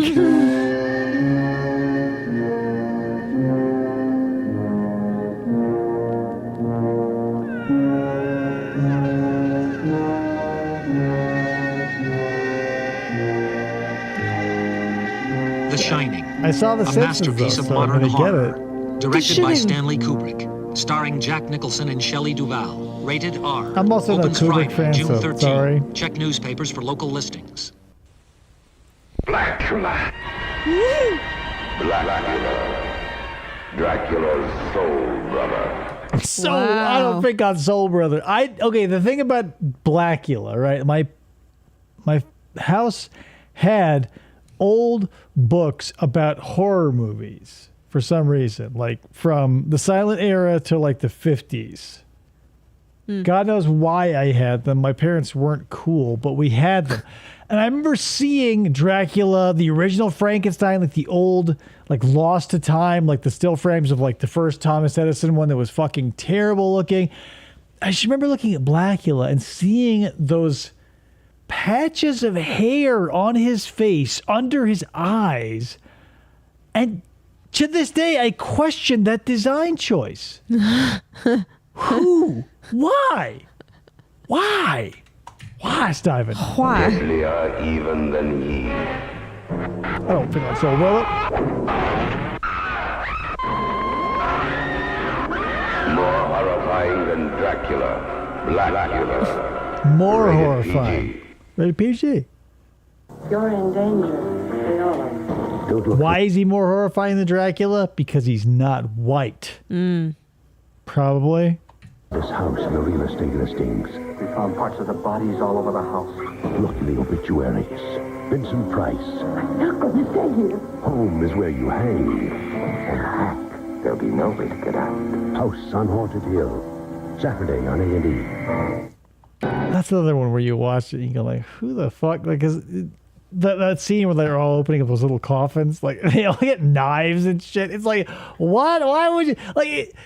Even rich people still have to act like humans. They can't just be like. The night of the formal is finally here. Oh, I got good news and Oh bad news, fuck yes! Now that it's here, let's talk about it. Night of the fucking Creeps. Not Tom Skerritt. This guy's name is Tom something, and his name escapes me. But he's in a million things. He was in Season of the Witch, obviously, Halloween 3, Season of the Witch. But like this, every time he picks up a phone, Tom Atkins, thank you. Legendary Tom Atkins. Every time he picks up the phone in this movie, he answers it by going, "Thrill me." I said that for like 6 months after watching this movie. I pick up the movie, "Thrill me." Pick up the phone, "Thrill me." One of the like I don't know why this works so well when a lot of other horror comedies fall so flat. Maybe it's the Tom Atkins of it all, but like so fucking good. Night of the Creeps. Oh my god. The good news is your dates are here. Bad news is they're dead. They're dead. Night of the Creeps. Yeah, brain stings. New breed of terror. They get in through your mouth and you walk around while they incubate. Night of the Creeps. If you scream, you're dead. Thrill me. I watched that. First time I saw that movie, I liked it so much. I saw it like half a dozen times the first week. Wow. Every journey begins in the mind. Oh, is this from Beyond? Yep. Flight of imagination. Another awesome Lovecraft short story taken to its extreme insanity. I assume by Stuart Gordon, because Stuart Gordon basically did almost all Lovecraft adaptations from Reanimator to The Dreams in the Witch House. But this was making a meal out of a Tic Tac. Like, I think personally, short stories are the best written material for a movie because movies are 90 minutes and have to be very broad. Yeah. So when you take a book, it doesn't work. Yeah, because you miss a whole bunch of shit. And that being said, I believe this was a bad one to adapt because the whole story from the Lovecraft side of it is like, guy has a friend. The friend is a scientist who goes crazy. Makes a machine that when you turn it on, it activates your pineal gland that lets you see spheres of existence that we don't have access to that are full of monsters that can basically eat your ass. And that's it. Like, 2 deaths total. Like, the dude's maid dies because when the machine is on, you have to stay still because they're very sensitive to the vibrations and these protoplasms that you can access in these other dimensions via this machine that puts off ultraviolet. The maid comes in, screams like she gets eaten. But again, it's like, I love Jeffrey Combs. This was way too much. A vision of what might lie across the They universe. about to eat my ass. Yeah, and then imagine because in not again, sex perverts are everywhere, and it's a topic not far from my mind ever. Stuart Gordon was one of the titular sex perverts because you guys have probably seen Reanimator when the characters are all so fucked up in that. But like when the professor who was decapitated uses his disembodied head to like attempt cunnilingus upon a woman strapped to a metal table, you go, was this really necessary? Because it doesn't happen in the book, right? Reanimator's a dark comedy where the punchline is muttered through bandages after getting your shit rocked by the zombie that you just brought back from the dead. You go, God damn it, it wasn't fresh enough. It wasn't a zombie like ghost licking a puss from the hand, right? Creative license. Didn't like it. Within the deepest regions of the subconscious. And then cut to like Reanimator 3, where Herbert West is in prison, still doing Reanimator type shit, except he found a way to like harness the soul, because that was the problem. And at the end, a puppet rat fights a puppet penis. They fight each other. Dr. Edward Pretorius is about to embark on such a journey. It's out of control. You've got to turn it I off. want to say Dr. Pretorius is a reference to something, because he's the character in the Lovecraft story is unnamed. At least the protagonist is Pretorius. I want to feel it's like, I forget the reference, but look it up. Coming. What the hell is that? I'm going to kiss you. Literally, nothing sexual ever happens in any Lovecraft story. Even in The Thing on the Doorstep, right? Where the crux of it is Edward Pickman Derby is wooed and is married to Asenath Waite, who turns out is Old Man Waite, who swapped bodies. Stuart Gordon was like, you know what these need? Fucking gross body horror and sex shit. Like, Lovecraft was purely planted in the genre of cosmic horror. There was no like body horror. There wasn't any sexuality. It was never a morality play. It was forces beyond human comprehension who give zero fucks about humanity doing things that we have to deal with because we are here as a consequence. Stuart Gordon looked at all of that and goes like, yeah, but what if people were fucking during it?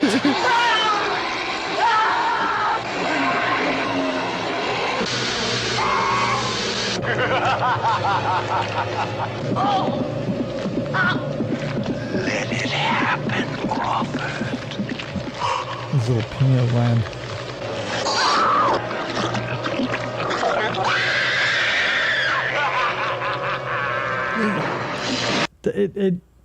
To me, it feels like Stuart Gordon wanted to be early Peter Jackson, but never like graduated. Like Peter Jackson was like, here's a bunch of gross shit, like Bad Taste and the aforementioned Brain Dead or whatever.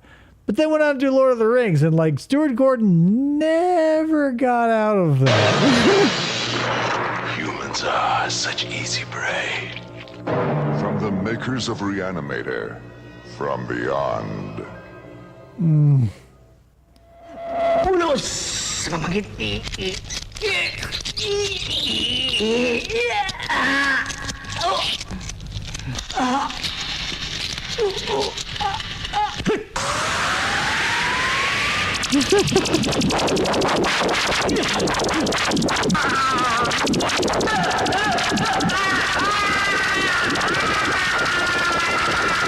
Exotics. with proper context, this would probably be scary, right? Because like you have to have, nothing is intrinsically or inherently frightening necessarily. You have to have a sort of, it's like racism, right? You have to have sort of be built into you. Some things are inherently scary, like you can have a fear of the dark or whatever. But like, this is so off the wall. Like the gore, all of the insanity is lost. Like the scary insanity is lost simply for the sheer insanity of the situation. Like I'm sure there's probably cultural context for this creature, but here I am sitting as an uneducated idiot going like, well, that looks stupid. In 1979, Alien shocked audiences like no movie before. Movement! What's the position? Can't lock in. There's nothing back here. And no movie since until now. Sigourney Weaver. Sequels had balls, I guess, back in the old days. Because, like, Evil Dead 2 was like, what's scarier than Evil Dead? This one, bitch! here's aliens doing the same thing. Aliens came and blew your ass away and knocked your dick so far into the dirt you're still digging, right? What's better than that? The thing we made next. How many other sequels have you ever seen where it's like, hey, this one's even better? It's just, now it's like, we did it again. If you got the time, come on down. The scariest movie ever. Rated R. Mostly come out at night. Mostly. Why is this couple under attack? Slithis. In the Slithis. classic tradition of the creature from the Black Lagoon and the thing. The comes classic now. tradition. Slithis. Slithis. A horror so outrageous that no one believed. Slithis. Slithis. Rated PG. Watch the Snake movie, and by that I mean with Dr. Stoner and what's her face. I just saw another movie with her in it, and she's actually a good actress, so I don't know why she was so terrible in this. But like, watch that. Budget is zero, basically trash 70s movie, but like it does a few things right.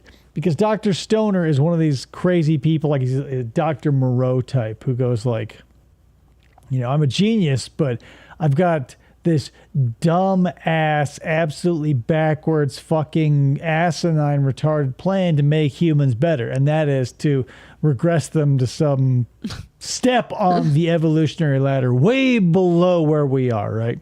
So that's Dr. Stoner's thing. He goes, humans, it's a dead end, right? Sure, we're basically the product of tens of billions of years of evolution in life. However, it was actually perfected somewhere like, I don't know, 120 million years ago. We got snakes. Then why did it keep going, right? But whatever. The moral of the story is, like, it does a few things right in that. Like the first dude he tries to do this experiment on, like doesn't turn into a snake all the way. He turns into like a half snake, half dude, and they leave him in a circus. Yeah. And like that realization, and I don't know, like even though the cheapness is always there, and like the Wolfman style like transition of a dude turning into a snake with dissolves is really terrible. Some things just hit you right there, man. Not Slithis though. Every town has an Elm Street. Including yours, now that Freddy's back on Viewer's Choice. The man of your screams comes home in this chilling conclusion to his reign of terror. Now I'm playing with power. Is this the end? Don't forget the power, love. I'll get you, my pretty. Don't miss Freddy's Death, the Final Nightmare. Wonderfully wicked, fiendishly funny. Order Freddy's Dead, the Final Nightmare. That's the other beautiful thing about most of these horror franchises is the final one is somewhere around 4. And they're all at somewhere around 12 currently. But if you count like the reboots. On Viewer's Choice. Tony's father has been away a long time. Now, he's coming home. As a monster, right? Why did you come back? I came back for you. Extro, bearing black magic from outer space. His Not mission, space to magic! avenge, to possess, to The destroy. fucking worst kind. Extro. Some extraterrestrials aren't friendly. From New Line Cinema, rated R. Most of them, sure. Like it's a huge galaxy, right? And then an infinite universe beyond that. Most of them, they're totally cool. 99.9% aliens out there you're going to run into. Hey, give you the shirt off their back. This guy, though, he's a fucking asshole. So watch out. He's no ET. This is not Mac. Good evening, and welcome to Night Gallery. A potpourri of paintings slightly tilt and left of center. Don't be frightened. A collection of oils and still lifes that share one thing in common. You won't find them in the average salon or exhibition hall or art museum. Get out of here! We deal in paint, pigment, light and shadow, realism, surrealism, impressionism, and ghost stories. It enters your system like a chew, and then it grows like a cancer. So the more I'm watching this, the more I realize like it was actually pretty ingenious for them to do like Pickman's model, because there's one story in like the Lovecraft pantheon that has to do with painting anything, and that's Pickman's model. Like I'm gonna have to look in it because like the King in Yellow, another whatever from 40, 50 years before Lovecraft's time, was like 1800s. It's so crazy. Like the King in Yellow, written in, I want to say the 1880s, like forecast a future where like by the 1920s there would be state-funded suicide booths. Like if you're like Futurama. Yeah. Futurama was like in the year 1999, by the year 3000 we'll have suicide booths. Robert W. Chambers goes, it's 1880. Well, let's give it 40 years. 40 years and we'll have suicide booths. Weed'll be legal in 1,000, but we'll have suicide booths. They're ordinary canvases. You don't find Monet in a mausoleum or a Van Gogh in a graveyard. Is it his stare that gives me the chills? Or is it really cold in here? Not quite real, the almost real, and the frankly and flagrantly unreal. This is some kind of trick. That's what we deal with here, the bizarre. The name of this place is the Night Gallery. This oddly reminded me of, and I know it's not the same. Maybe it was a Goosebumps, where these kids would go into this art gallery and paint themselves, and then they'd be painting themselves into this painting, and they'd be dead because they'd be like, it's stuck, not dead, but they'd be stuck in the painting that they made of themselves in it. It was just this crazy old lady, like that. Okay. FDS is Are You Afraid of the Dark? I was saying, it sounds like thank you. Like definitely in that vein. Yeah. It was like either that or Erie, Indiana, or something. Then yeah, they signs her name. You know, a lot of horror, movies from before a certain time do that, like paintings or mirrors, or a lot of like commonplace horror. Is it like, it feels so old timey? Because like now your analog would be like, you know, your haunted TV. You end up in like a horror movie, whereas like back in the old days, you had to like fall into a painting or a mirror or some shit. Peace. Until they were rudely interrupted. What do you want to do, Scud? Sit on the gravestone? I just want to party. This place is a It's a party. Now look who's awake. They're on the way. Yeah, her name is Trash, I think. They're back Send more police. from the grave and ready to party. I think things are getting out of hand. The Return of the Living Dead. Rated R. So, produced or whatever, half of the Dead. So John Russo and John Romero. Romero went off and did his thing. Russo did this. Oh. So like, whereas everybody thinks of the Romero day, dawn, night, dawn, day, diary, etc. Russo did this sort of shit. He also did the 30-year anniversary of Night of the Living Dead. It's fucking terrible. Friday, May 13th. It's Jason. Oh yeah, those damn enchiladas. Versus Tina. Don't go in there! The match made in hell.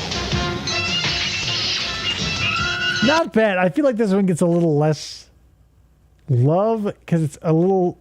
I mean, even for like a Jason movie, it's zany because he fights a girl who's got telekinetic powers. Oh.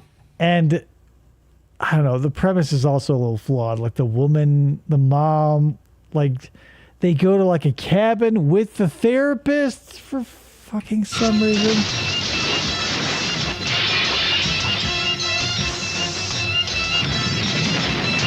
Yeah, There it goes was. the neighborhood. Friday the 13th. The MPAA had their way The with New a lot Blood. of. Rated R. Starts Friday, May 13th at a theater near you. I am pain. His evil has existed through the ages. First two, totally good. The rest of the six left not. Across the past, present, and future to save I feel like we did like a marathon and watched all these. This is the one in space. March 8th. It wants our souls. The final battle begins. Final battle. There was like 4 more after this. After the first like 3 or 4 Hellraiser movies. None of them were meant to be Hellraiser movies. Like, I want to say the most recent one, like Hellraiser Resurrection, where Doug Jones didn't even come back. Like, that was... Is that him? This is Doug Jones. Yeah, he's the original Pinhead. But, like, they had... For Resurrection, they had a dude play Pinhead, the person, and then had another person play the voice. Oh. Also, it was shit. To Oblivion, Hellraiser, Bloodline, rated R. Starts Friday, March 8th Yeah, at the one in theaters everywhere. space. Oh, fuck. A generation ago, Is a that Doug Jones classic that took that? changed the shape of terror. It's had 30 years to grow bigger, meaner, and faster. 30 years? Now, through the terrifying vision of the director of Nightmare on Elm Street 3, the Blob is back. Rated R. It's got that girl from not only the Saw franchise, but Becker. You guys are huge fans of Becker, I'm sure. I liked Now Becker. playing at a theater near you. Frogs lay hundreds of millions of eggs each year. Got spoiler alert. These are all cane toads. These are all cane toads. What if they all hatched? American International Pictures presents Frogs. Yeah, so in the movie The Frogs, no kills from frogs. One from toads, one from snakes, one from alligators, I believe. No frogs. The story of the day nature strikes back. Sam Elliott, that was in this, I believe. My mom loves Sam Elliott. American International Picture. This is rated pre-stash, though. Today the pond, tomorrow the world. But it was all toads. Is this when on American Dad, when the episode with Francine and the frogs, was this supposed to be a pun off of this? No. Okay. Tonight, June 13th, he will be released. I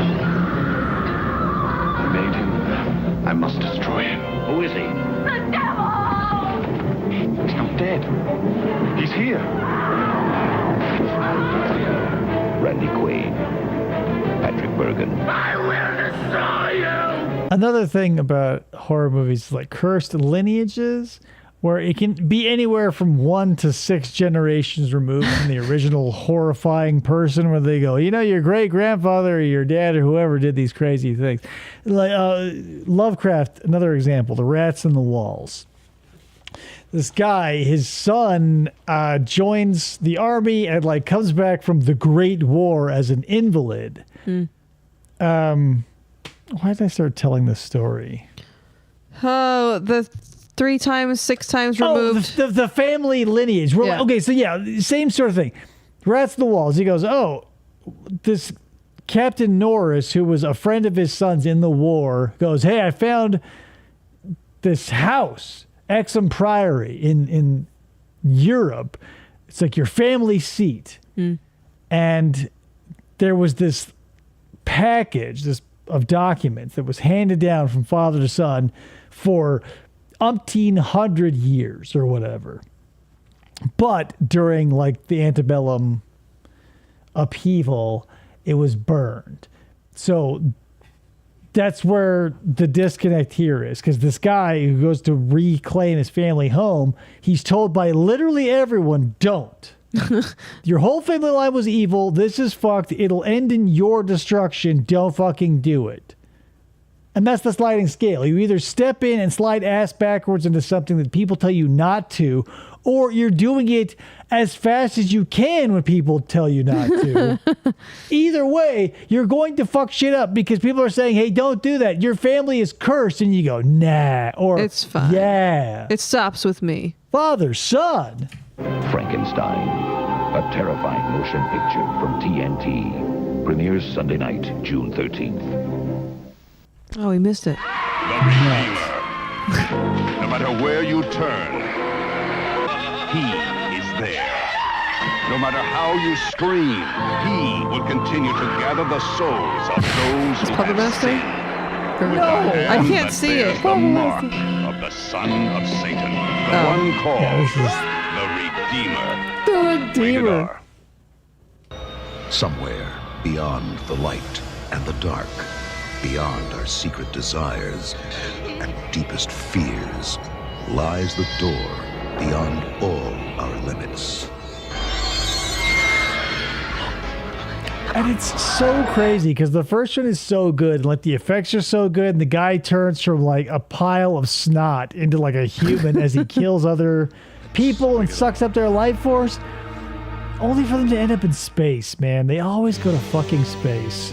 Dr. Seth Brun. Hellraiser, Jason, Leprechaun. Does Freddy go to space? Freddy and Michael Myers are the only...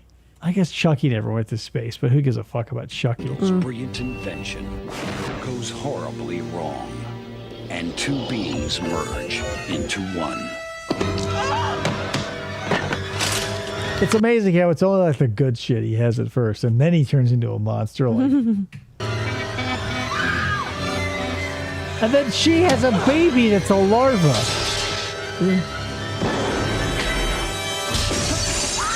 The Fly, rated R, starts Friday, August 15th at theaters It's a everywhere. bit fucked up. Do you believe in ghosts? This is the night fear and horror walk hand in hand. This is Black Sabbath. Starring the incomparable Boris Karloff, the personable Mark Damon, and Personable Mark Damon. Oh boy. lovely ladies of this and other worlds. Bizarre. Oh, FTO says this is in color. Yeah. Where a beautiful woman lusts for her lover's blood. Black Sabbath. Boris Karloff I put in the same category as like Vincent Price.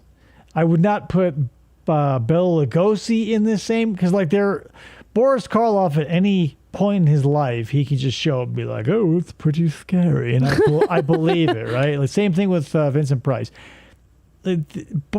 Very, very few people can hold on to that their entire life because, like, again, Bela Lugosi not so much. Is he man, vampire, or Vourdalak? I am hungry. Voodoo-lock?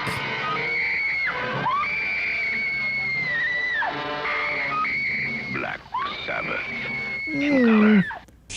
They thought the nightmare was dead. He can give a good performance, but like the thing is, latter day he couldn't hold on to it. Whatever the case may be. Well, here we go. They were wrong. Jason lives. P.S. Tommy, don't fucking go out there, man. Like, who told you, Tommy, to get in a cab with Kolchak and like beat up the corpse of Jason? Like, if you hadn't, he wouldn't have gotten struck by lightning. Right? Be Friday the 13th. Friday the 13th, part 6. Jason lives. Starts August 1st at the Famous Players and other theaters near you. Check local listings. Day of the Dead. They have overrun us, you know. Something like 400,000 to 1 by my calculations. Day of the Dead. It could be years before we know exactly what we're dealing with here. Day of the Dead. Throw some blinding. The darkest day of horror the world has ever known. George A. Romero's Day of the Dead. Due to scenes of violence, no one under 17 admitted. That's no joke. That's the one I have the least fond memories for because I saw that way too early. Is running out for a little town in South Dakota. I knew this immediately, but Jennifer Aniston was in the first Leprechaun movie before she was a thing. So. My ear! He got my ear! You gotta stop the bleeding. And Francis from Pee-wee's Big Adventure. Oh boy. We're like really stable. You know, it wasn't long after this that the Leprechaun, Mr. What's his name, Warwick himself, smoking a joint with Ice Cube. Ice-T? Ice-T. Ice-T. Starts Friday at a theater near you. Ice Cube's in his own menagerie of shit. Warwick Davis, yes, thank you. Full and the world is dark. Mr. Nothing Warwick. pure walks the night. Only pure evil. It lives. You will be damned forever. The Howling 5 and 6. 5 and Tonight, 6. beginning at 7 p.m. Eastern. Then on Sunday, these toys. I want to say 6 was the marsupials one, right? Please back me up. I almost said Dionne Warwick. Puppet Master 4 and 5 tomorrow, beginning at 3:30 p.m. Eastern. The October movies on the Sci-Fi Channel. Be afraid. Yeah, with 4 or 5, you probably. Wee. Do you have trouble seeing ghosts? Of course you do. Unless you have these special ghost viewers. You get them at the theater free so you can see the ghosts in the new movie 13 Ghosts. William Castle, I guarantee this is a William Castle joint, 13 My Ghosts. name's Charlie Herbert. I'm not a ghost, but I do appear in this picture. That's telling them, Charlie. The new Ghost Viewer is the big new movie. Paul Frees. Thrill you kids and your family will really scream at when you see... Wait until you see that super hot, sexy ghost with her tits hanging out. Oh, Jesus. 13 ghosts come to life in color. The Fire Ghost. One of these 13 ghosts will give you 7 inches. The Ghost Lion. The Monster Ghost. The Ghost Lion. Interesting. I was unaware that there was a lion ghost. Because most of the time, I don't know where the delineation is. How is it body shape? Is it intelligence? What is it that gets you to have a ghost, right? Do you have to know a language? But a And lion all the did. others you'll see through the Ghost Viewer giving you at the theater. 13 Ghosts. See 13 Ghosts. A wonderful movie for the whole family. The whole family. Ah. Bring the children. Hot dogs for mom. It's a Ray Dennis Steckler joint. It's That's all shit. new. The creature walks among us, more terrifying in human form, Oh no, is that Tor Johnson? striking at the heart of the city with inhuman fury. He looks like the alien from Enemy Mine. Ghost boobies I can see. The creature walks among us. Good fool. Horror unleashed by the daring of man and a dangerous experiment of science. I have burned away the outer scale. There's a structure of human skin underneath it. Whoa, is that Exeter? I was gonna say Bragg. It's not. It's Buddy Epson. The creature Right? walks Come among on. us. The grimmest cargo ever brought to civilization. No one can kill the Grimace. A monster made even Ah, more yes, frightful Bragg. by human emotion. Bus Merle Oberon, Lex Barker in The Price of Fear. 2 great thrill pictures on one program.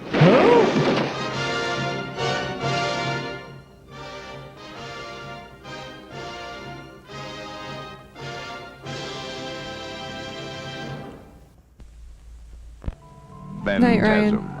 We had to bring it back to life. Just to kill you all over again. Phantasm. If you died watching it before, this time it'll bury you. Phantasm. If you died before, this time it'll take care of the funerary expenses. Phantasm is back What? to nail you for good. Rated R.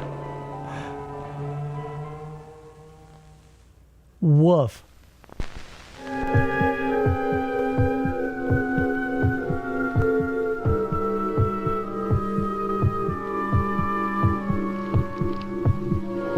Death lives. What?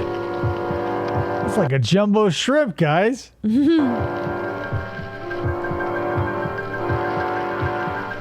Death lives in Tales from the Crypt. This is the first Tales from the Crypt, right? The one that is unassociated with the Crypt Keeper. This is the English one. I want to say, right? Death lives. Yeah, this was another one. I remember seeing that guy specifically in that book of horror movies I had. And I go, oh my God, it's just fucked.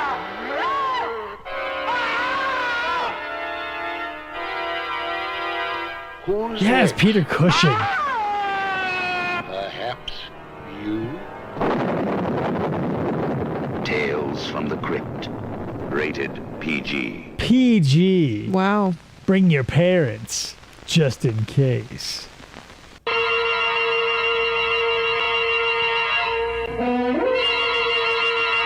Terrortainment. I'm terrortained. What?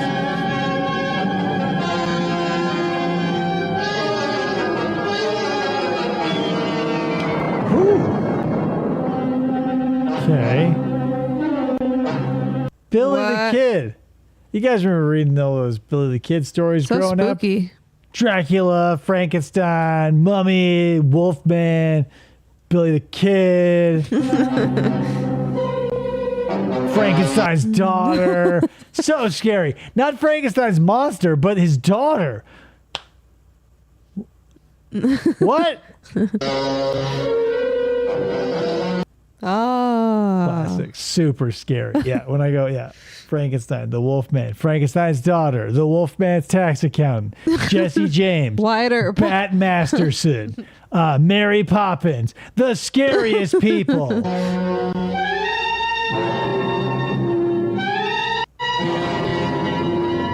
Cowboys versus monsters. Shock Obama.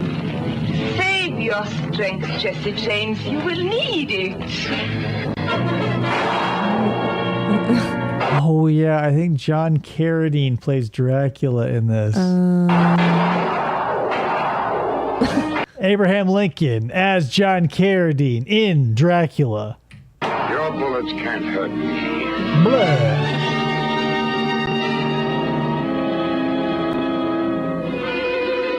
But then you go, well, if bullets can't hurt him, and it's Dracula versus two cowboys and the daughter of Frankenstein for some reason, who, I mean, realistically, at this point, old. She'd be an old woman. Frankenstein, not for nothing, he came pretty early to the scene. So by the time John Carradine was rolling around, she'd be fucking old.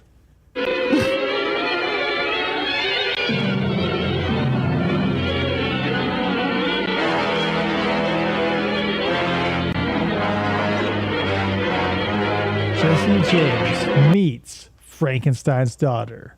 But you will also see that other guy. Billy the Kid. Billy the Kid. Versus Dracula. Billy the Kid. What? So many words on the screen.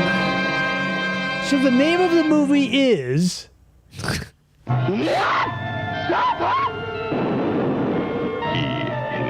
The unspeakable. She invites Is this the San Francisco The Dunwich Vampire? Horror, based on H.P. Lovecraft's terrifying tale of those who explore the supernatural. Sandra Dee, Dean Stockwell, Ed Begley. The Dunwich Horror. So the Dunwich Horror is a story about a man, an old wizard Whately, who whores out his daughter Lavinia to demons beyond the veil of time and space because that's what fucking crazy people do. With Dean Stockton, it's like a psychedelic fuck sesh full of like nothing in the original story. It's a little crazy, and by a little I mean it has nothing to do with reality in any way, shape, or form. Jaffe in the It's also like not a very good movie to watch. Dunwich Horror. Now the hour of horror approaches and the terror begins at midnight. Midnight, when the dead drink the blood of the living. Midnight, by the co-author of Night of the Living Dead. Now don't miss John Russo's Midnight. Rated R. I think it's called Midnight. So yeah, the thing about John Russo is you know John Russo's name. Everything John Russo's ever done, you know. George Romero, who's that? You go, Romero, never heard of it. Russo, that's a name on the tongue of every horror fan on the planet. You go, John Russo? Oh yeah, of course. You didn't even have to say Russo. He's so popular, they just know him by John. Hell, you know John's Midnight? Without parent, if you have a weak stomach, don't come.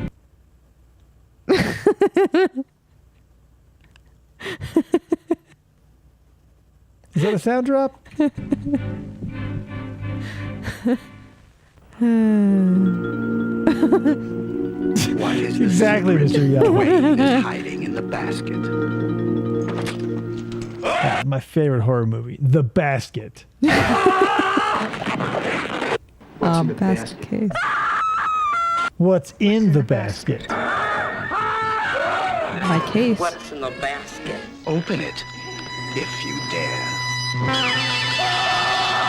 What's Splinter doing on the rooftops? Yeah, what? Yeah, who knows? Coming to a conclusion. Basket case. 15 cc's of reagent being admitted. This is not an advertisement for a new movie. This is a warning. For an old If you are movie. squeamish, if you have nightmares, if you have a weak heart, before you experience Reanimator, think very carefully. H.P. Lovecraft's classic tale of horror, Reanimator. Remember, you've been warned. He's dead? Not anymore. Here's the thing about Lovecraft, right? Like, he was dead by the time people started making movies, so he had no say. Stephen King was alive and still let him make that shit. Like, so I get why Lovecraft movies suck, right? Like, when you die 100 years before people go, hey, what if? Sure.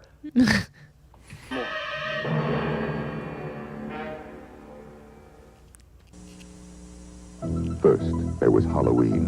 Then the terror continued with Halloween 2. Then, guess what happened? We made a third one, and you're going to watch it. Now, Halloween 3. The night no one comes home.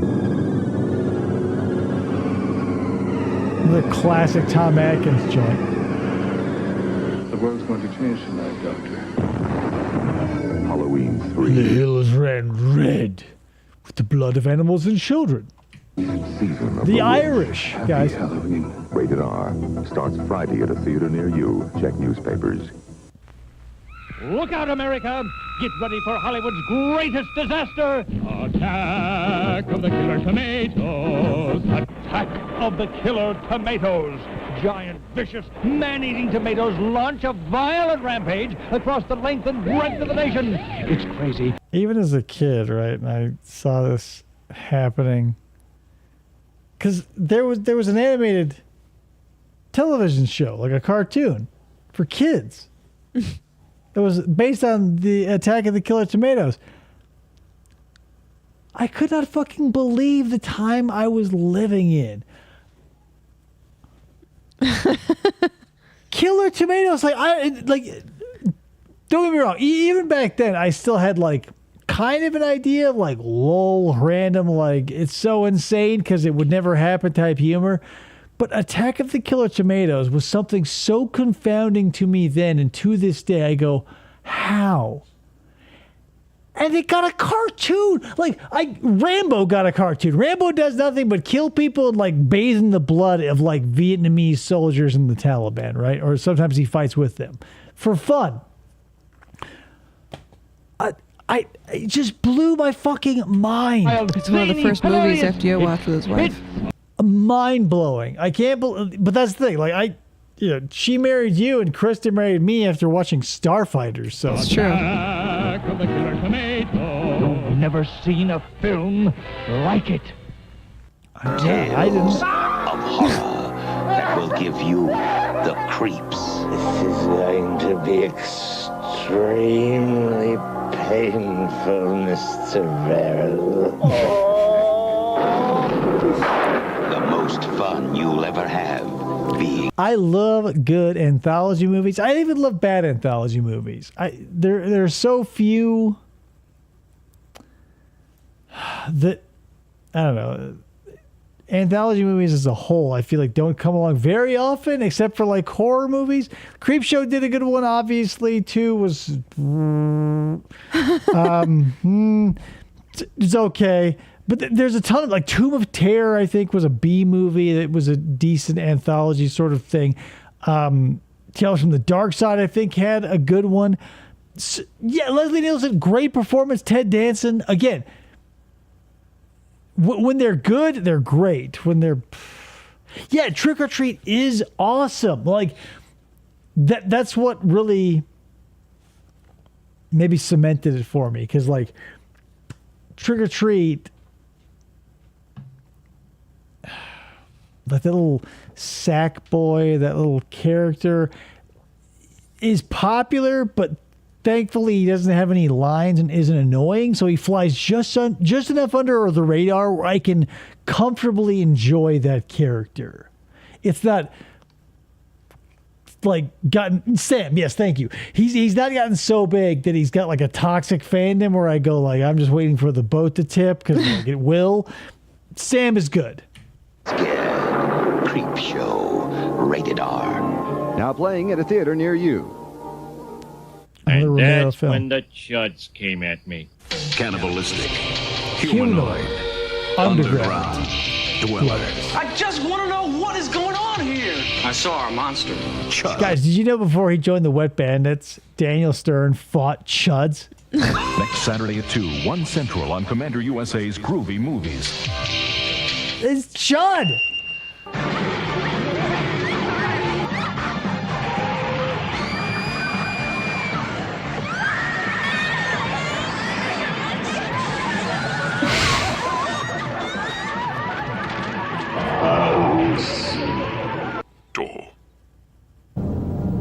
You guys know Toho for watching those super spooky Godzilla films. Scare the shit out of me.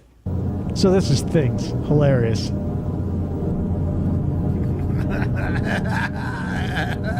This is the best Canada had to offer.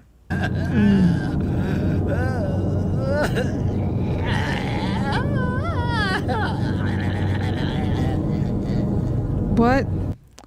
It's hard to dub a movie after the fact because you got to watch the footage and go like, well, what was I saying? And then that happens. That's the end? That's it. That's the sure? end. That is horror galore. So we're kicking off Halloween.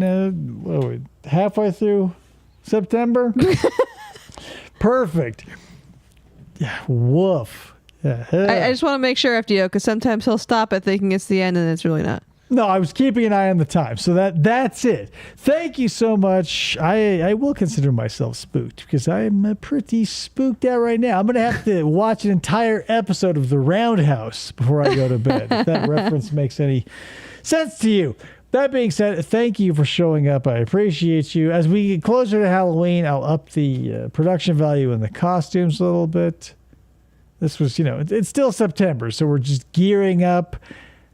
We've got, that was the stinger, yeah. We've got to watch, it may be taken down, and obviously maybe we'll make it a yearly thing, but the Garfield Halloween special, it's coming in. Oh, yeah. Every we gotta fucking try. year. Maybe we'll kill it. I don't know, but that's the thing, guys. We did it all. We said it all. Thank you, FDO, for putting this together. As always, stellar work. But that's it. What's today? Today's Sunday. So it'll be the next week, tomorrow, and we'll do another show. I'm going to try. So here's the thing. Moving forward, we're going to try and do one like on a Sunday and then some other day in the week. Because the days of the week are getting too full with like other shit. You guys know how shit goes. It's crazy. Anyway, that's it I got for you. Smell you later on the next episode of FFP Radio. Yeah, be spooky to each other or something. Bye.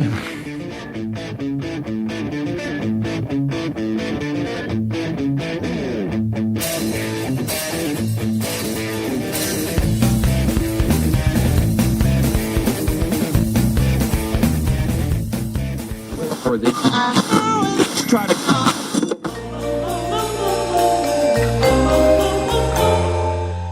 Fistful of Podcasts Radio.